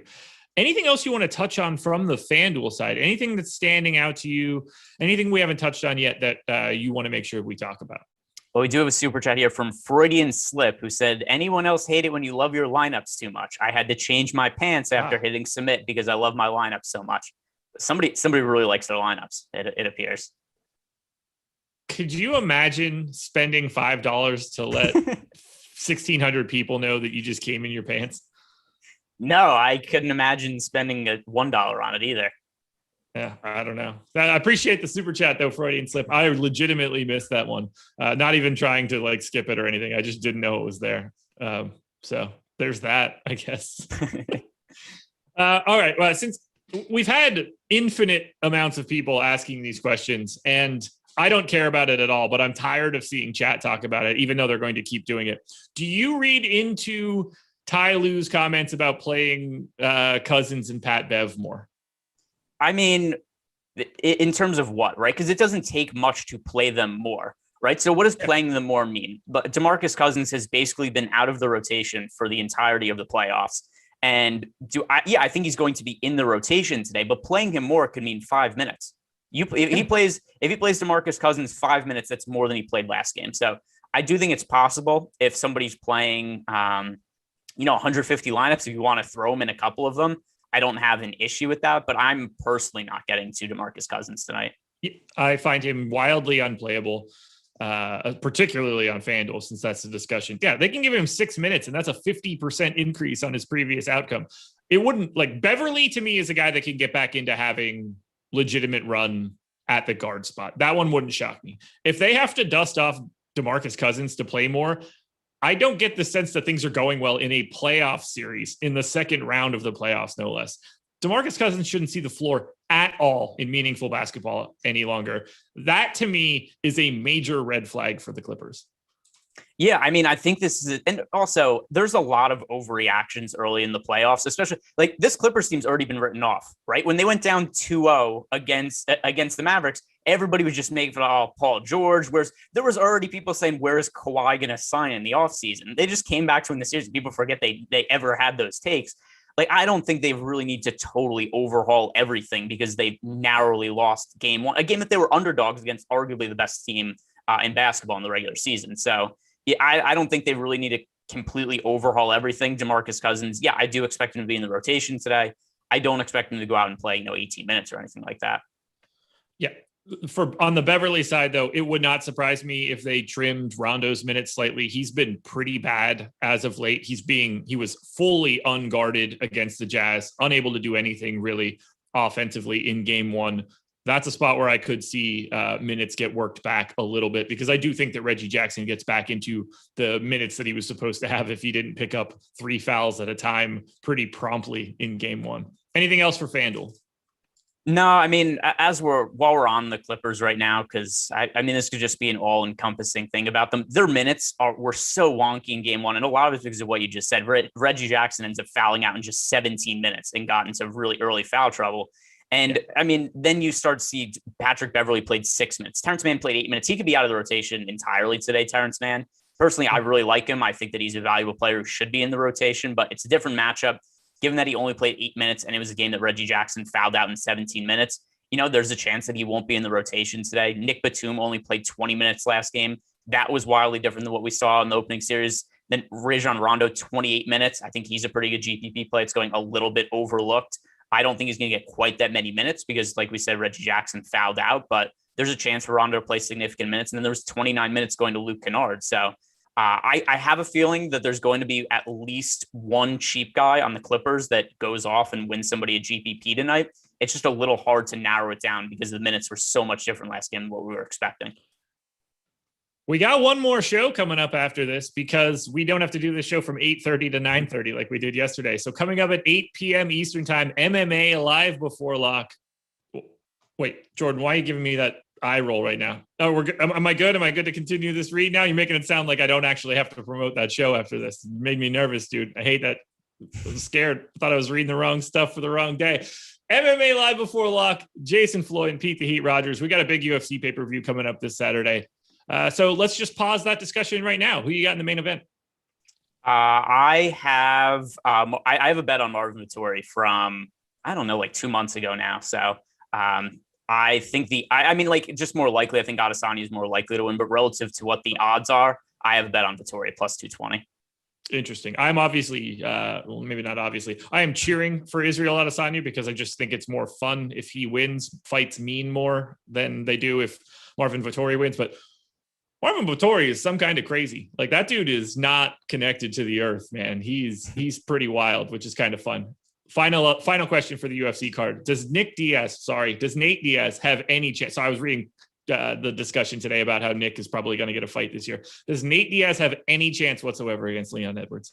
Sure, it's a fight. I think the way that he's most likely to win is probably on his back via submission. But I mean, realistically, he's not fought a true welterweight yet in his career. He's going to be way outsized. And then also, Leon Edwards has looked really good as of late. When we've seen him, he looked really good in the round and a half he fought against Bilal Muhammad. And then obviously beyond that, it's been a lot of bad luck for Leon Edwards. But yeah, I think he should win pretty comfortably. And I'm pretty sure he's the biggest favorite on the card right now. I believe so as well. That's enough UFC talk for you guys, but I had to get it in since we were talking about Live Before Lock coming up. We've got free premium content today as well. The NBA Big Board, free today. So if you want to check and see what we've got going on there, head to awesemo.com and find the link to the Big Board. Or if you're playing MLB tonight, MLB Top Pitchers Tool is free too. But that's not all. One more thing. We got a giveaway. You get free stuff at the end of this plug. That's the best part of it all. Head to Awesemo_com. That is our Twitter account. Follow the instructions on the pinned tweet. All you have to do is predict whether Donovan Mitchell or Paul George has more points today. One of the guys or gals, or I don't want to assume gender, one of the correct answers will be randomly chosen, and you can win a free month of Awesemo Plus Platinum valued at $90. Is that good, Jordan? You like that? Yeah, you happy? I'm glad you're happy. Head to our Twitter account, Awesemo_com, and check out the pinned tweet. Now, D-Niz, it took me a while, but I got here. DK, high dollar single entry. We got a 2v2. Are you ready? Yeah, I'm going to pull it up. Scrolling This back. one's easy. Okay. Kyrie Irving, Brook Lopez, Kevin Durant, Ivica Zubac. Kyrie and Brook Lopez. I'm pretty high I on Brook assume Lopez. that's my today. answer. On DK, I'm pretty high on Brook Lopez today. I have that one pretty handily. Kyrie Irving, Brook Lopez. So thank you for the patience, D-Niz. Oh, and we got another one that just slipped in. Odds of Donovan Mitchell having more raw points at the end of the night than Kevin Durant. I don't know what site. I assume that doesn't really matter all that much. Let's see. Donovan Mitchell versus Kevin Durant. I mean, you would have a way more mathematical answer for me, but just based on my projections and eyeballing it, I'd say probably somewhere in the neighborhood of 35%. Yeah, that works for me. I've got it right in that like 2/3 window. So something like 67% Durant, 33% Mitchell. So 1 out of every 3 days basically would be my answer, which, I'm guessing a lot of people out there would have way different guesses. Yeah. Yeah, I mean, there's always a little bit of and by the way, Donovan Mitchell's shown a whole bunch of upside lately. There is also a higher total in the Nets game, but yeah, I mean, just given all the usage we've seen go to Donovan Mitchell as of late, there's, like I said, I give it about a 35% chance. I read YouTube chat. I know what my issue was. It's the MMA strategy show. I get it. That's why Jordan's freaking out. Just get in my ear and be like, yo, dummy, it's the wrong show. We're good now. Let's move it on to Draftkings, where I am actually playing tonight. So I have some exposures that we can talk about. We'll start it the same way we started FanDuel. Who is your favorite play on Draftkings for today? Giannis Antetokounmpo, same as I said on FanDuel. Also, we just got an ownership update. I'm not sure if you saw that, but about 10 minutes ago. So just refresh that. But Giannis is the most popular play on the slate, but for good reason. I think that the two guys that I have the most exposure to right now, and the two guys that I'm like the best, it's Giannis and then Joe Ingles. Joe Ingles to me is by far the best value play, and then to me, Giannis is by far the best pay-up option. So I agree with Giannis as the best pay-up option, and I do have a ton of Joe Ingles, but I do have one additional pay-down option that I am preferring. And unfortunately, that is Mike James at 3,800. I do like Mike James. I just slightly prefer Joe Ingles. I'm a little wary of the minutes for Mike James. Same with the minutes for Bruce Brown. Not a major concern, but just enough to where I like Joe Ingles a little bit more. That's fair. So let's touch on a little bit more here. Is there a single team that you're focused on more than the others for today? Let's see. Not intentionally, but just based on how my ownership is, it looks like the Bucks. Yeah, I'm very high on Giannis. I'm pretty high on Brook Lopez. Pretty high on Jrue Holiday. Not as much on some of the other ancillary pieces, although I wouldn't call Chris Middleton an ancillary piece, but just for this slate, I'm not super high on him, except, by the way, this round, he might be, I mean, he's been pretty important for the Nets so far. So can't say that. But yeah, it looks like the teams I'm getting the most exposure to right now are the Bucks, then the Nets, and then the Clippers. Ooh, okay. So mine's Bucks, Nets, Jazz. And most of that is just on the back of Joe Ingles and Donovan Mitchell. Yeah, I mean it's probably pretty close for me between the Clippers and the Jazz. Soul Dope with the super chat coming in like 3 minutes later than he should have for the FanDuel discussion. No surprises here, but we've got a multiple person question. I assume you can see it right now. Yes, I can. Okay, so that's going to be Reggie Jackson, Mike James, Rondo. Who do you like the most on FanDuel for today? Of those guys, and by the way, the ownership is a lot. Oh, actually, wait. Let me check to make sure the most recent one. I forgot we had that. So Reggie Jackson. I actually don't have an update on the FanDuel one, so I'm grabbing it now just to check. I'll read it off. By the way, also, guys. Okay. Anyway, I'm gonna give it out anyway. But guys, do me a favor.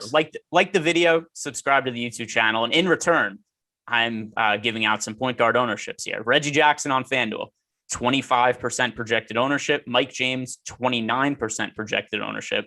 Rajon Rondo, 17%.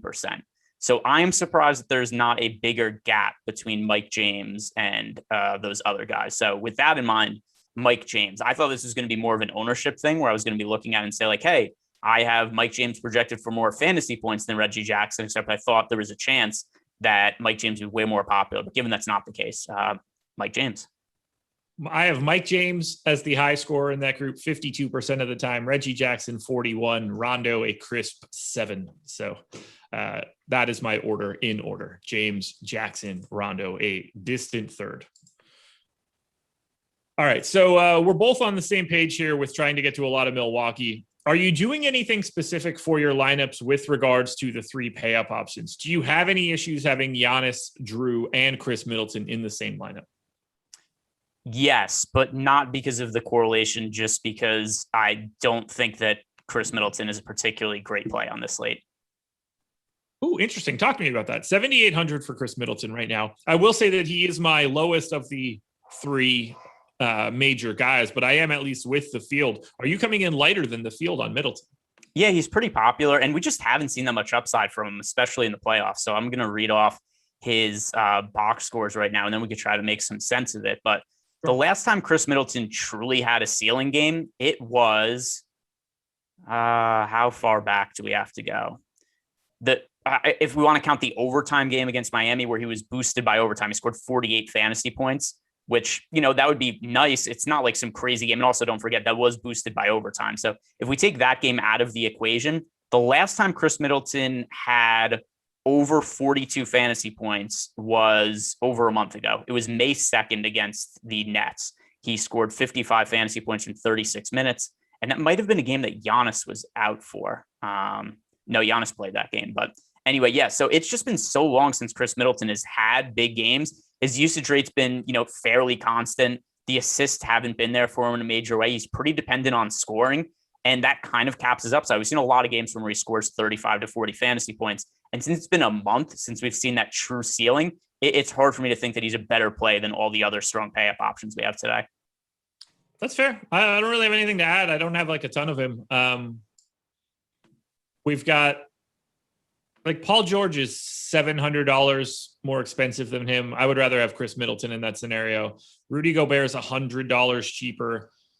Jrue Holiday is $200 cheaper. And then I prefer Jrue. But the problem then is the next guy down is Clarkson at $6,300. So that Middleton, Gobert, Jrue Holiday trio is kind of on an island in terms of pricing. I'm not really getting to Rudy Gobert in that spot. How are you feeling about Gobert? I'm underweight to the field on Gobert also. I guess this is just a price range that I'm not really getting to all that much. The centers that I'm rostering the most are Giannis, Brook Lopez, Blake Griffin, and then it's just kind of a hodgepodge of other guys with Rudy Gobert being in the mix. So that 7K range, let me see what my exposures are to these individual guys. I'll just sort by price. It looks like I'm largely not getting there. I do have exposure to Jrue Holiday actually. So never mind. I forgot he's in that group. So yeah, by far my preference is Jrue Holiday. And then just not that much interest for me in Middleton or Gobert. I have Holiday project for more fantasy points than Middleton. Soul Dope rolling in with another super chat. 3v3. Let me know when you're ready. Yep, I see it right now. Okay. Patrick Beverly, Chris Middleton, and PJ Tucker, or Rondo, Bojan Bogdanovic, and Blake Griffin. This one's easy to me. To me, not even remotely close. Yeah. So, I mean, the other thing I'm going to ask him though is, are you is there like you're only allowed to spend 20,000 in your salary cap today? What's going on here? Where these are the choices? There's got to be a double pay up somewhere. It's got to be pay up power forward, pay up small forward. If I had to guess. I mean, my choice is Rondo, Bogdanovic, and Griffin. I don't like either of those combinations though.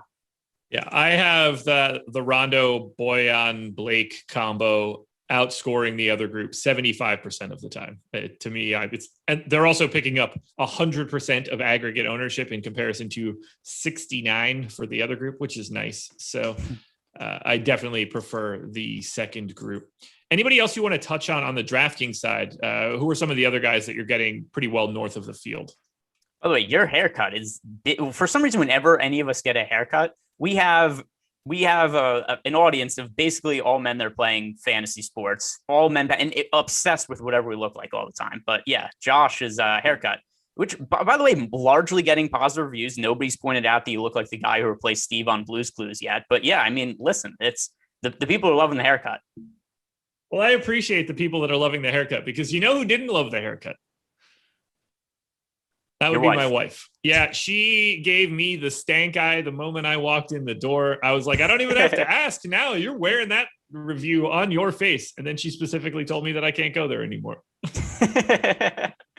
So much obliged to YouTube chat. I appreciate you guys saying thank you or saying that it's nice. I do thank you for that because the wife, she beat it up pretty bad when I got here. It was not fun for me.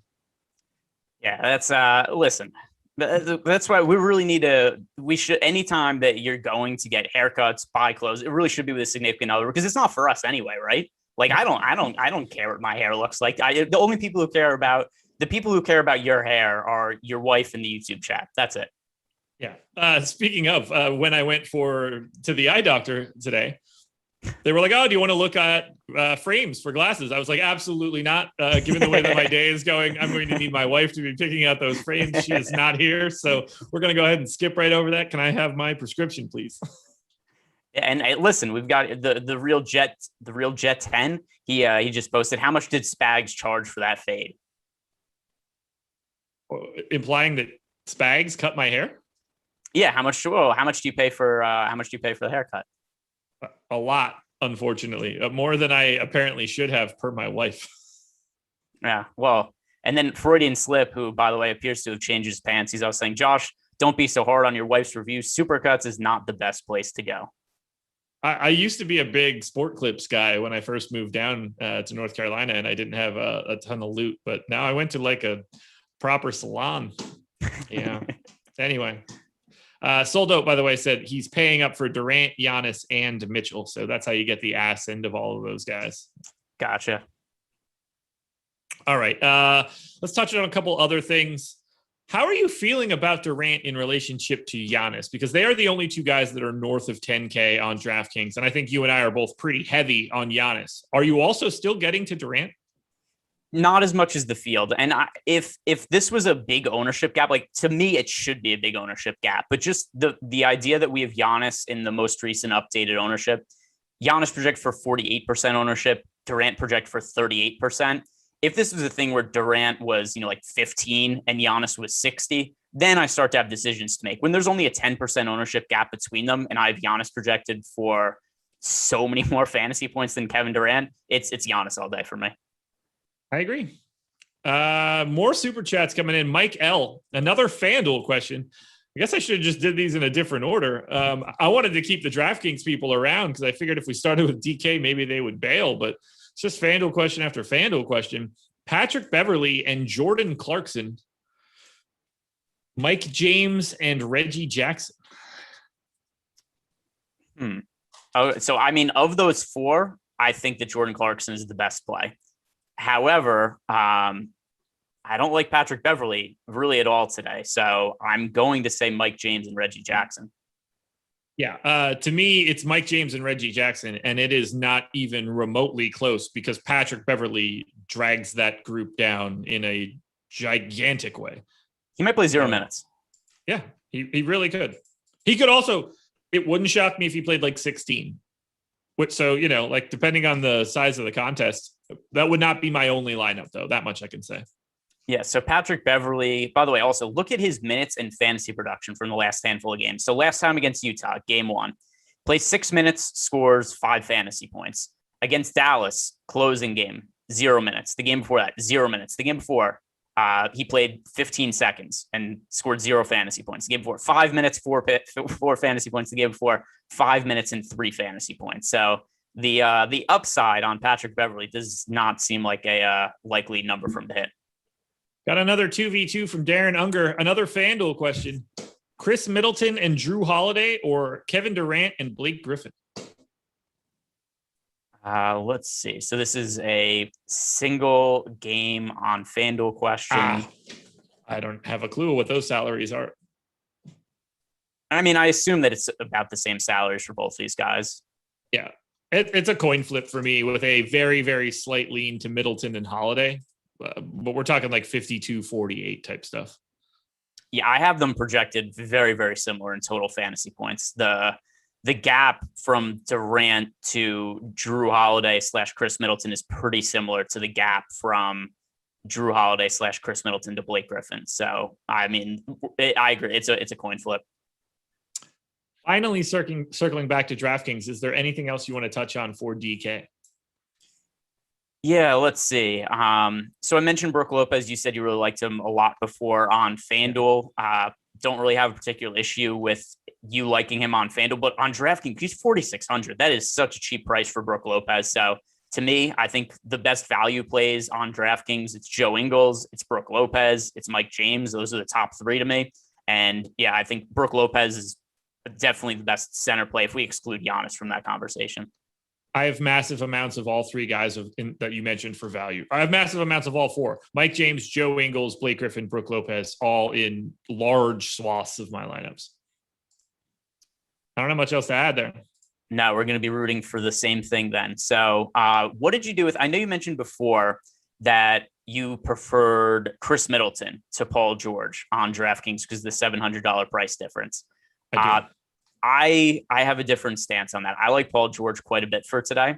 I like Kawhi Leonard as well for this slate. So Paul George, the most recent, although actually his ownership's pretty high now at 35%. So I don't like him that much differently than the field, but I think the ownership at least is justified. Paul George, even though he hasn't hit shots in the playoffs, he's played pretty well from a fantasy perspective. He's scored, if you look at the last handful of games, 37.5 last time out against Utah, the games before, 51, 51, and 51 fantasy points in those games against Dallas. But what the key here for me is that they were willing to play him massive amounts of minutes. He only played 37 minutes in game 1, but the games before against Dallas, 43.5 minutes for Paul George, 46 minutes, 39 minutes, 35 minutes. That game was a blowout. Then 41 and 42 minutes. I think that Paul George is more likely to play over 40 minutes than he is to play under 40 minutes. And with his price down a little bit, that's why I'm getting to him.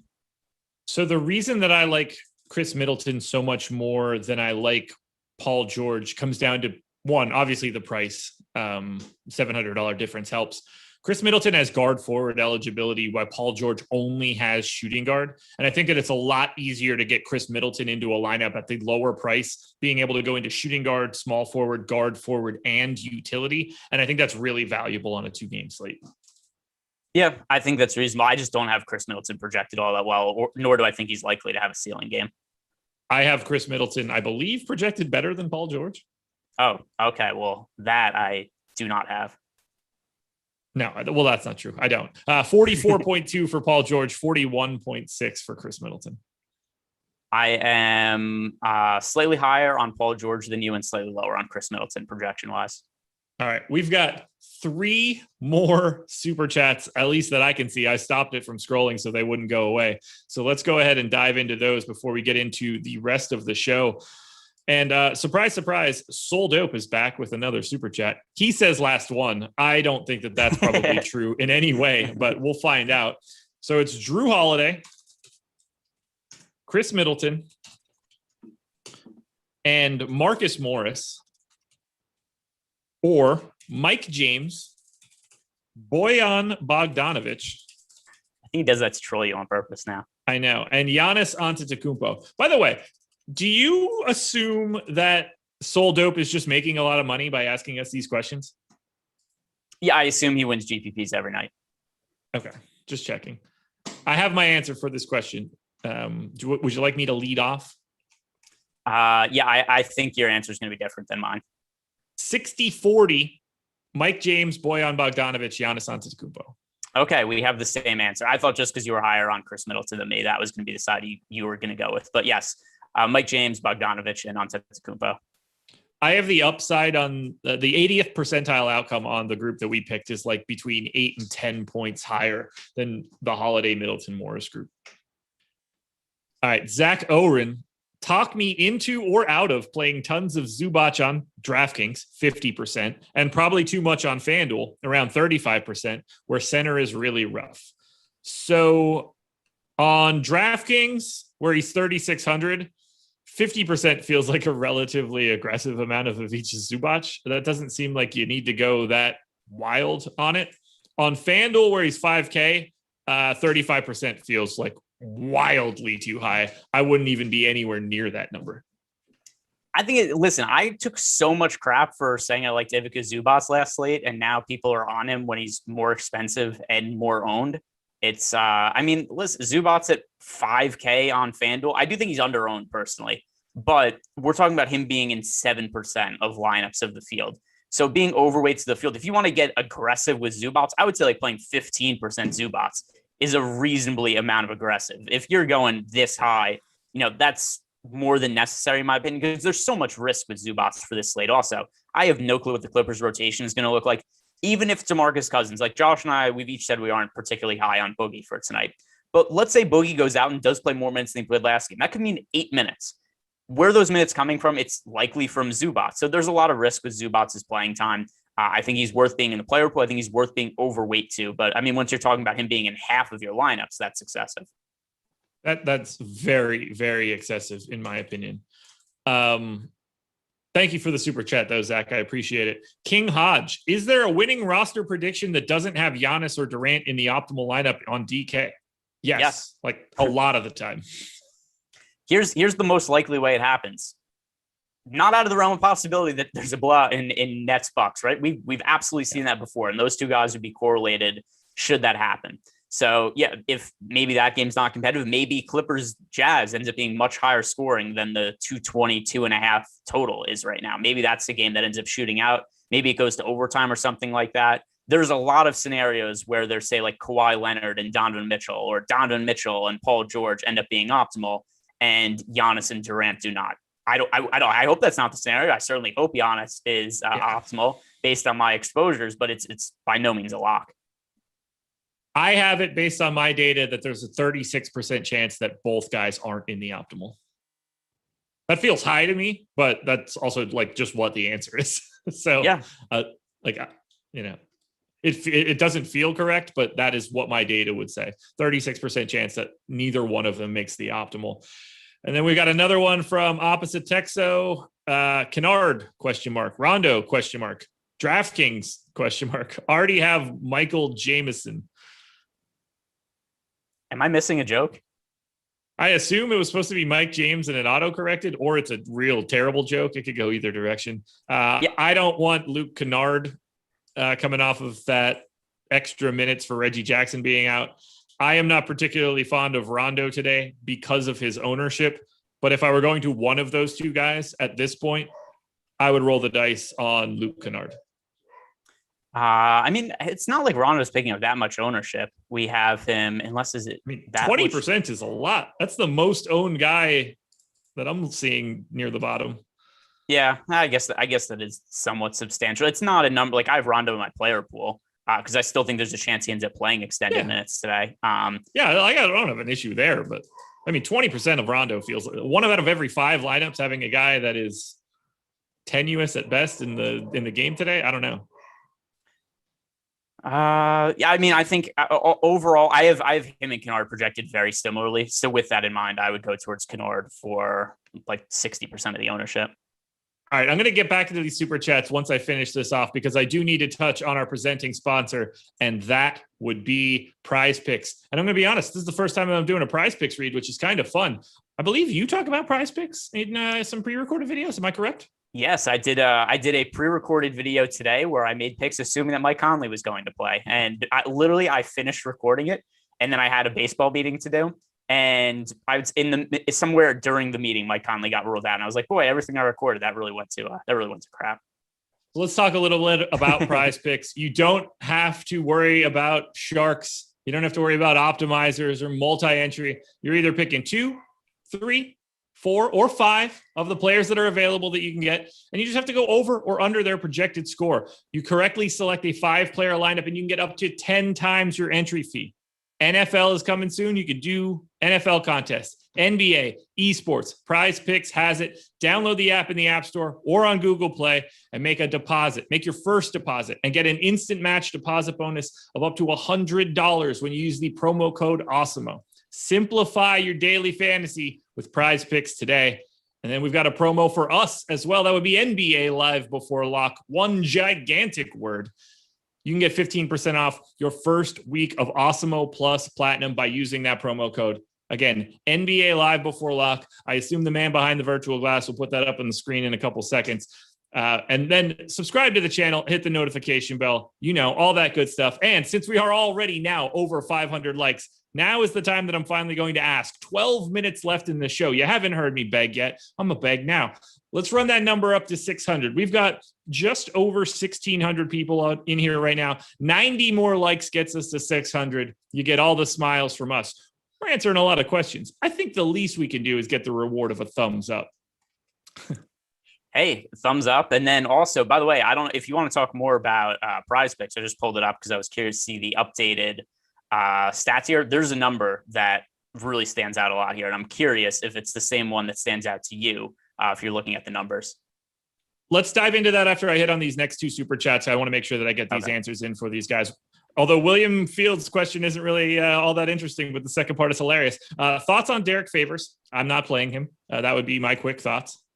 Yeah, I'm not playing him either. There's enough cheapish guys that we don't have to today. He also told me to go to an ethnic barbershop the next time, and I'll walk out looking like a young Robert Thicke. Robin Thicke. Sorry, I don't know who Robert Thicke is. I guess it'd be cool to look like Robin Thicke. I'm sure he does pretty well for himself. I don't know. We'll find out. And then CJB33 coming in with the big super chat. We've actually got a Yahoo question here. Are you ready? As ready as I'll ever be. He's playing on Yahoo. What do you prefer? This is a 3v3, sort of. Paul George, Rudy Gobert, Joe Ingles, Durant, Middleton, or Bobby Portis. Although you can put Zubac in the Bobby Portis spot. The price is the same. I think this one's pretty easy. All right. So Paul George, Gobert, and Ingles, or Durant, Middle. That is Paul George, Gobert, and Ingles for me. Yes, I agree. No matter whether you have Zubac or Bobby Portis in as that third person.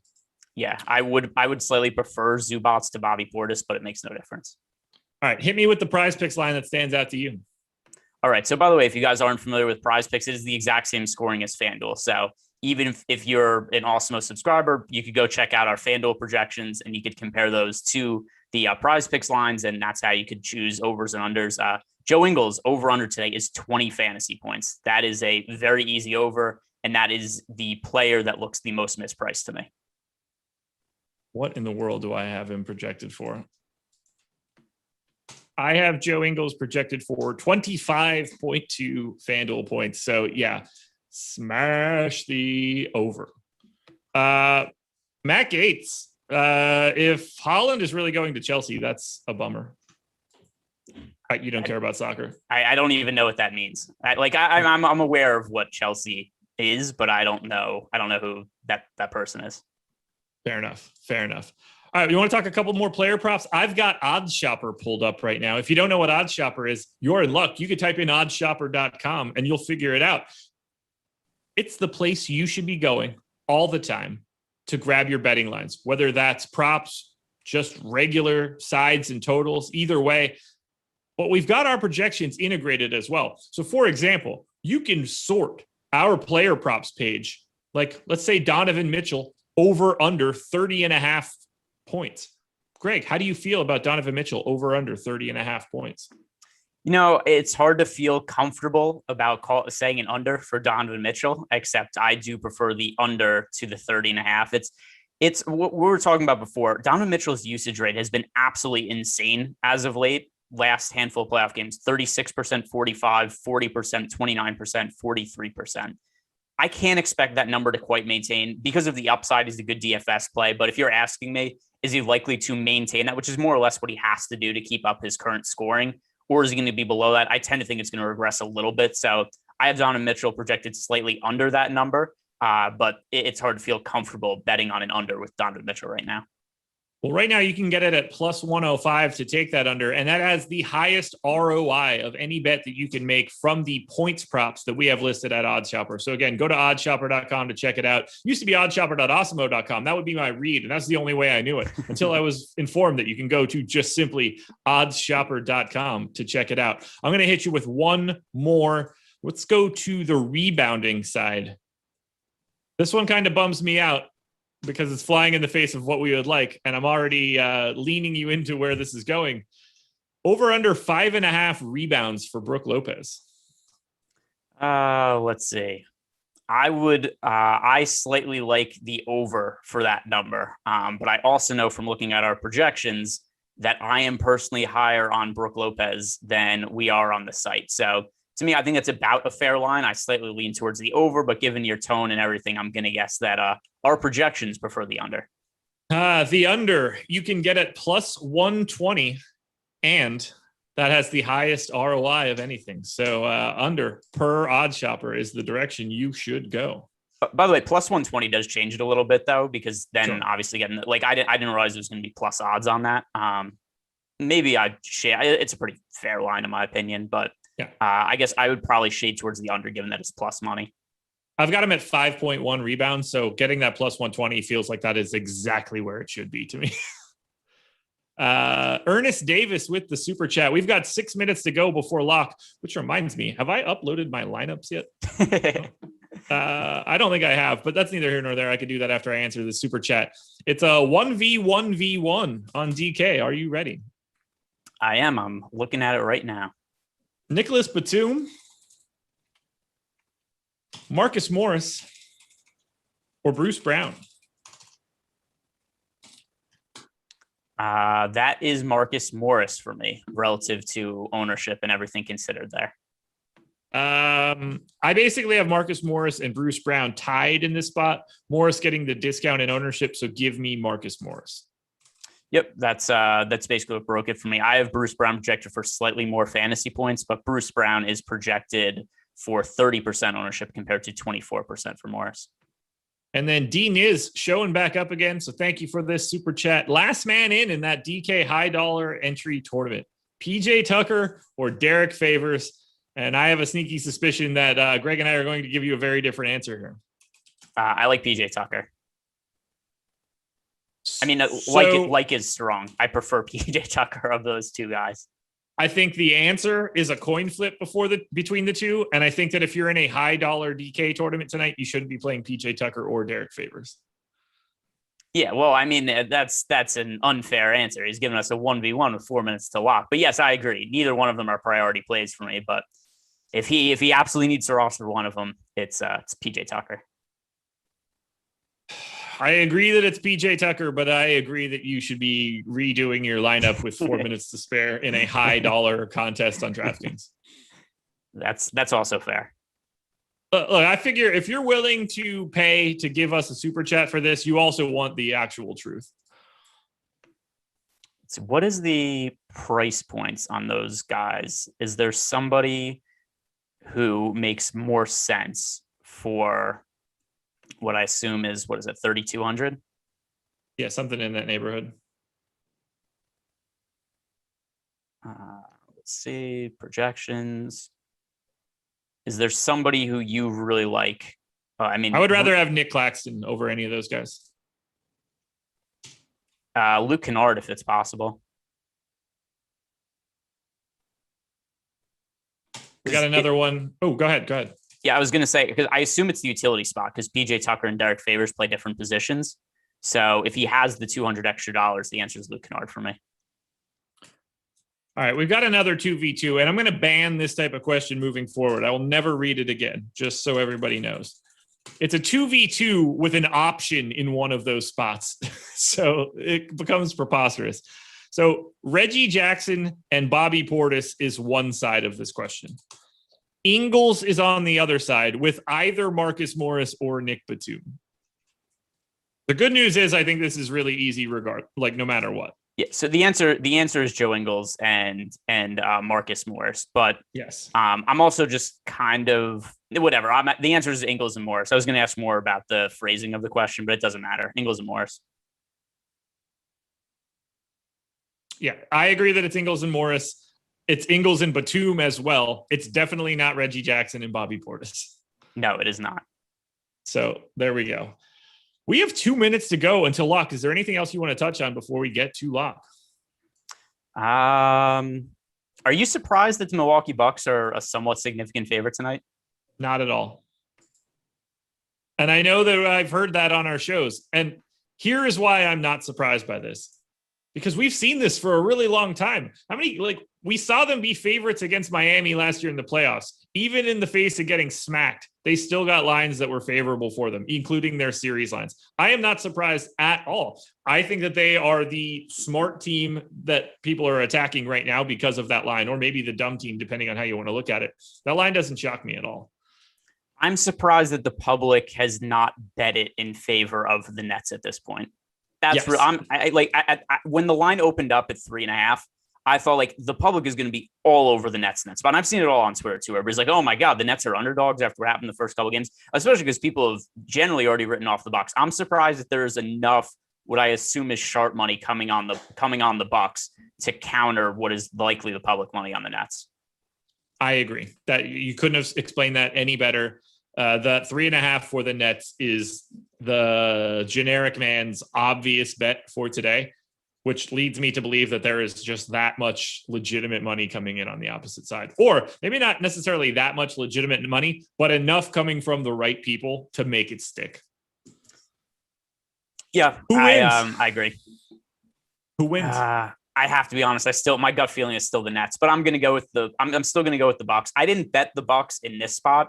I bet them last game when James Harden wasn't playing. I had the Bucks at +1.5 or +2 is the number. They closed as favorites, and then they just absolutely got stomped. And I just want no part of betting this series right now after that. But I do have a bet on the Clippers +3.5 with because Mike Conley was out. That number isn't available anymore. Although I think 2.5 still isn't a bad line. But Mike Conley, I think, is much more important to the Utah Jazz than most people realize.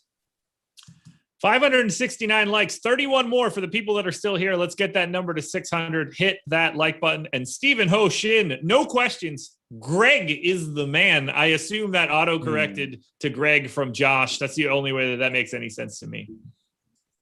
You're the man. Stephen O. Smith, that is the man. Who? That's, Stephen O. Shin. I thought it said Stephen O. Smith. Yeah, I was like, I don't know who that is. I thought that you were making like a Stephen A. Smith joke, and I couldn't figure out where you were going with it. No, I thought that was his name. I just misread it.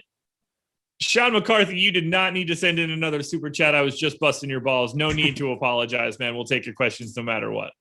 It's just, to me, it's funny. That's all. Yeah, don't sweat it, man. Especially with that Awesemo logo. I can't be talking smack to you. You're rocking the avatar. We locked 731, 586 likes. You guys didn't do the job, but it'll get handled in post, I'm sure. We'll get to that 600. Anything else you want to touch on before we get out of here? That'll do it for me. Perfect. That's what I like to hear. Thank you guys so much for joining us. We're closing it out tomorrow for Friday. You guys know the drill. Like, subscribe. But the big one, go watch MMA Strategy Show. Yes, Strategy Show. The same thing I said at the beginning, too. You guys just misheard me. Pete the Heat Rogers, Jason Floyd breaking down this Saturday's UFC pay-per-view. Good luck tonight, everybody. We'll talk to you tomorrow.